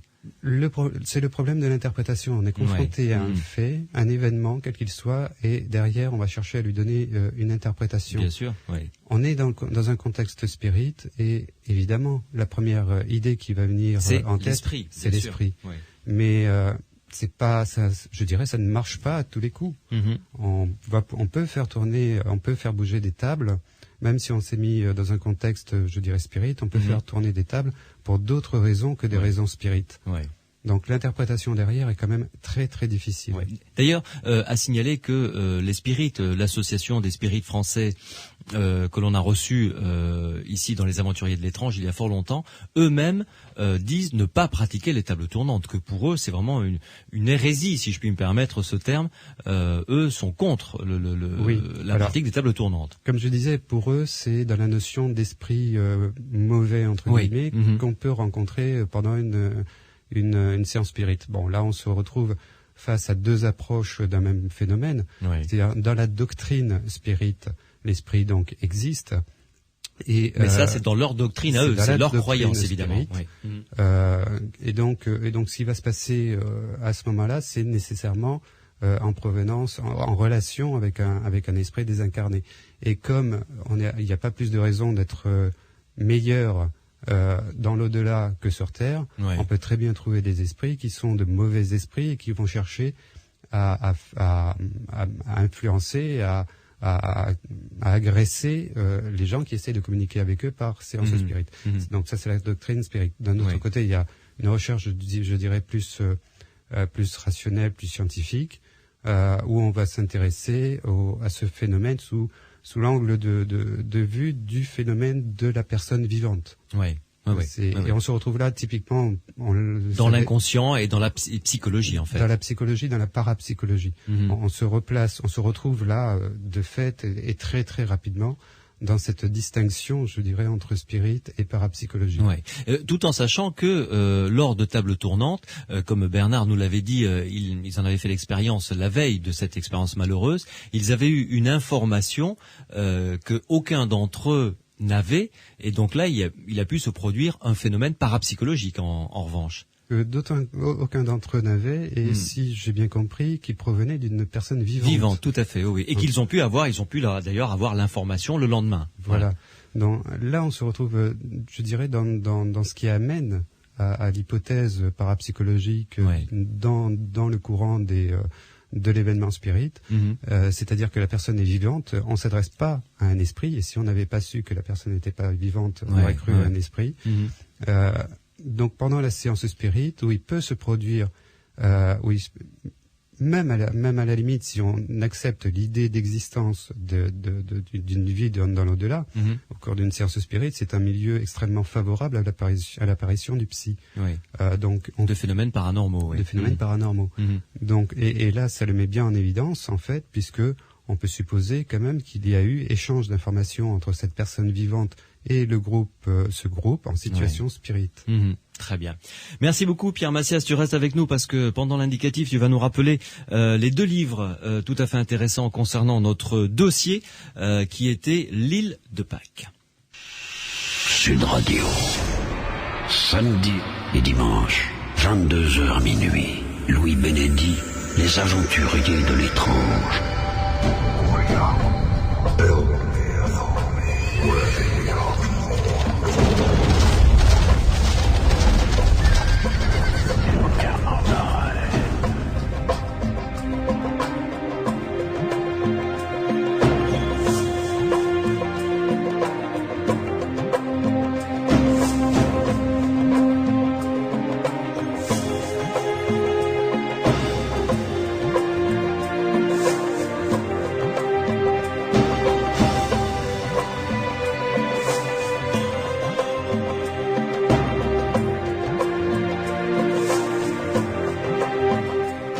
Notre émission arrive à son terme. On se retrouvera bien entendu le week-end prochain, samedi et dimanche, avec 2 émissions tout à fait passionnantes. La première sera consacrée, je l'espère, au père Giacomo, dont la tombe est au cimetière de l'Angèle à Lourdes, une tombe qui est extrêmement visitée, et la tombe du père Giacomo, enfin l'esprit du moins du père Giacomo, aurait accordé beaucoup de grâce à ceux et celles qui sont allés se recueillir dans ce cimetière sur cette tombe.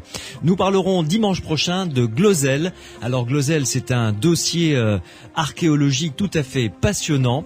C'est en France, figurez-vous, dans le centre de la France, du côté de Vichy à peu près, pour vous situer un peu géographiquement. Et si les écritures qui ont été retrouvées là-bas se révèlent authentiques, eh bien figurez-vous que nous aurions en France la plus vieille écriture humaine connue, ce qui est absolument extraordinaire. Juste avant de vous quitter, 2 références rapidement, Pierre, les références des 2 livres concernant le dossier de ce soir, c'est-à-dire l'île de Pâques. Donc avec Alfred Métro, l'île de Pâques aux éditions Gallimard, mais qu'il faudra tâcher de trouver en occasion. Sur Internet, sur eBay, sur Amazon, quelque chose Exactement. comme ça, où on peut retrouver. Sur des sites spécialisés de bibliothèques. Ouais, d'accord. Et l'île de Pâques 1934, 2 hommes pour un mystère de Thomas Lavacherie, le petit-fils de Henri Lavacherie qui a participé à l'expédition, aux éditions Labor. Voilà, et selon Patrick Férine, ce sont 2 livres incontournables si on veut, des classiques incontournables si on veut bien comprendre ce dossier fascinant de l'île de Pâques. Vous savez, notre répondeur est à votre disposition. Vous pouvez nous laisser des messages tout au long de la semaine. 0826 300 300, 0826 300 300. Vous nous laissez un message sur la boîte vocale des Aventuriers de l'Étrange, en n'oubliant pas vos coordonnées pour que l'on puisse vous rappeler. Vous pouvez également nous écrire par mail. C'est étrange, au singulier, étrange@sudradio.fr. Je vous souhaite une excellente semaine à l'écoute des programmes de Sud Radio et on se retrouvera samedi prochain. Bonne semaine.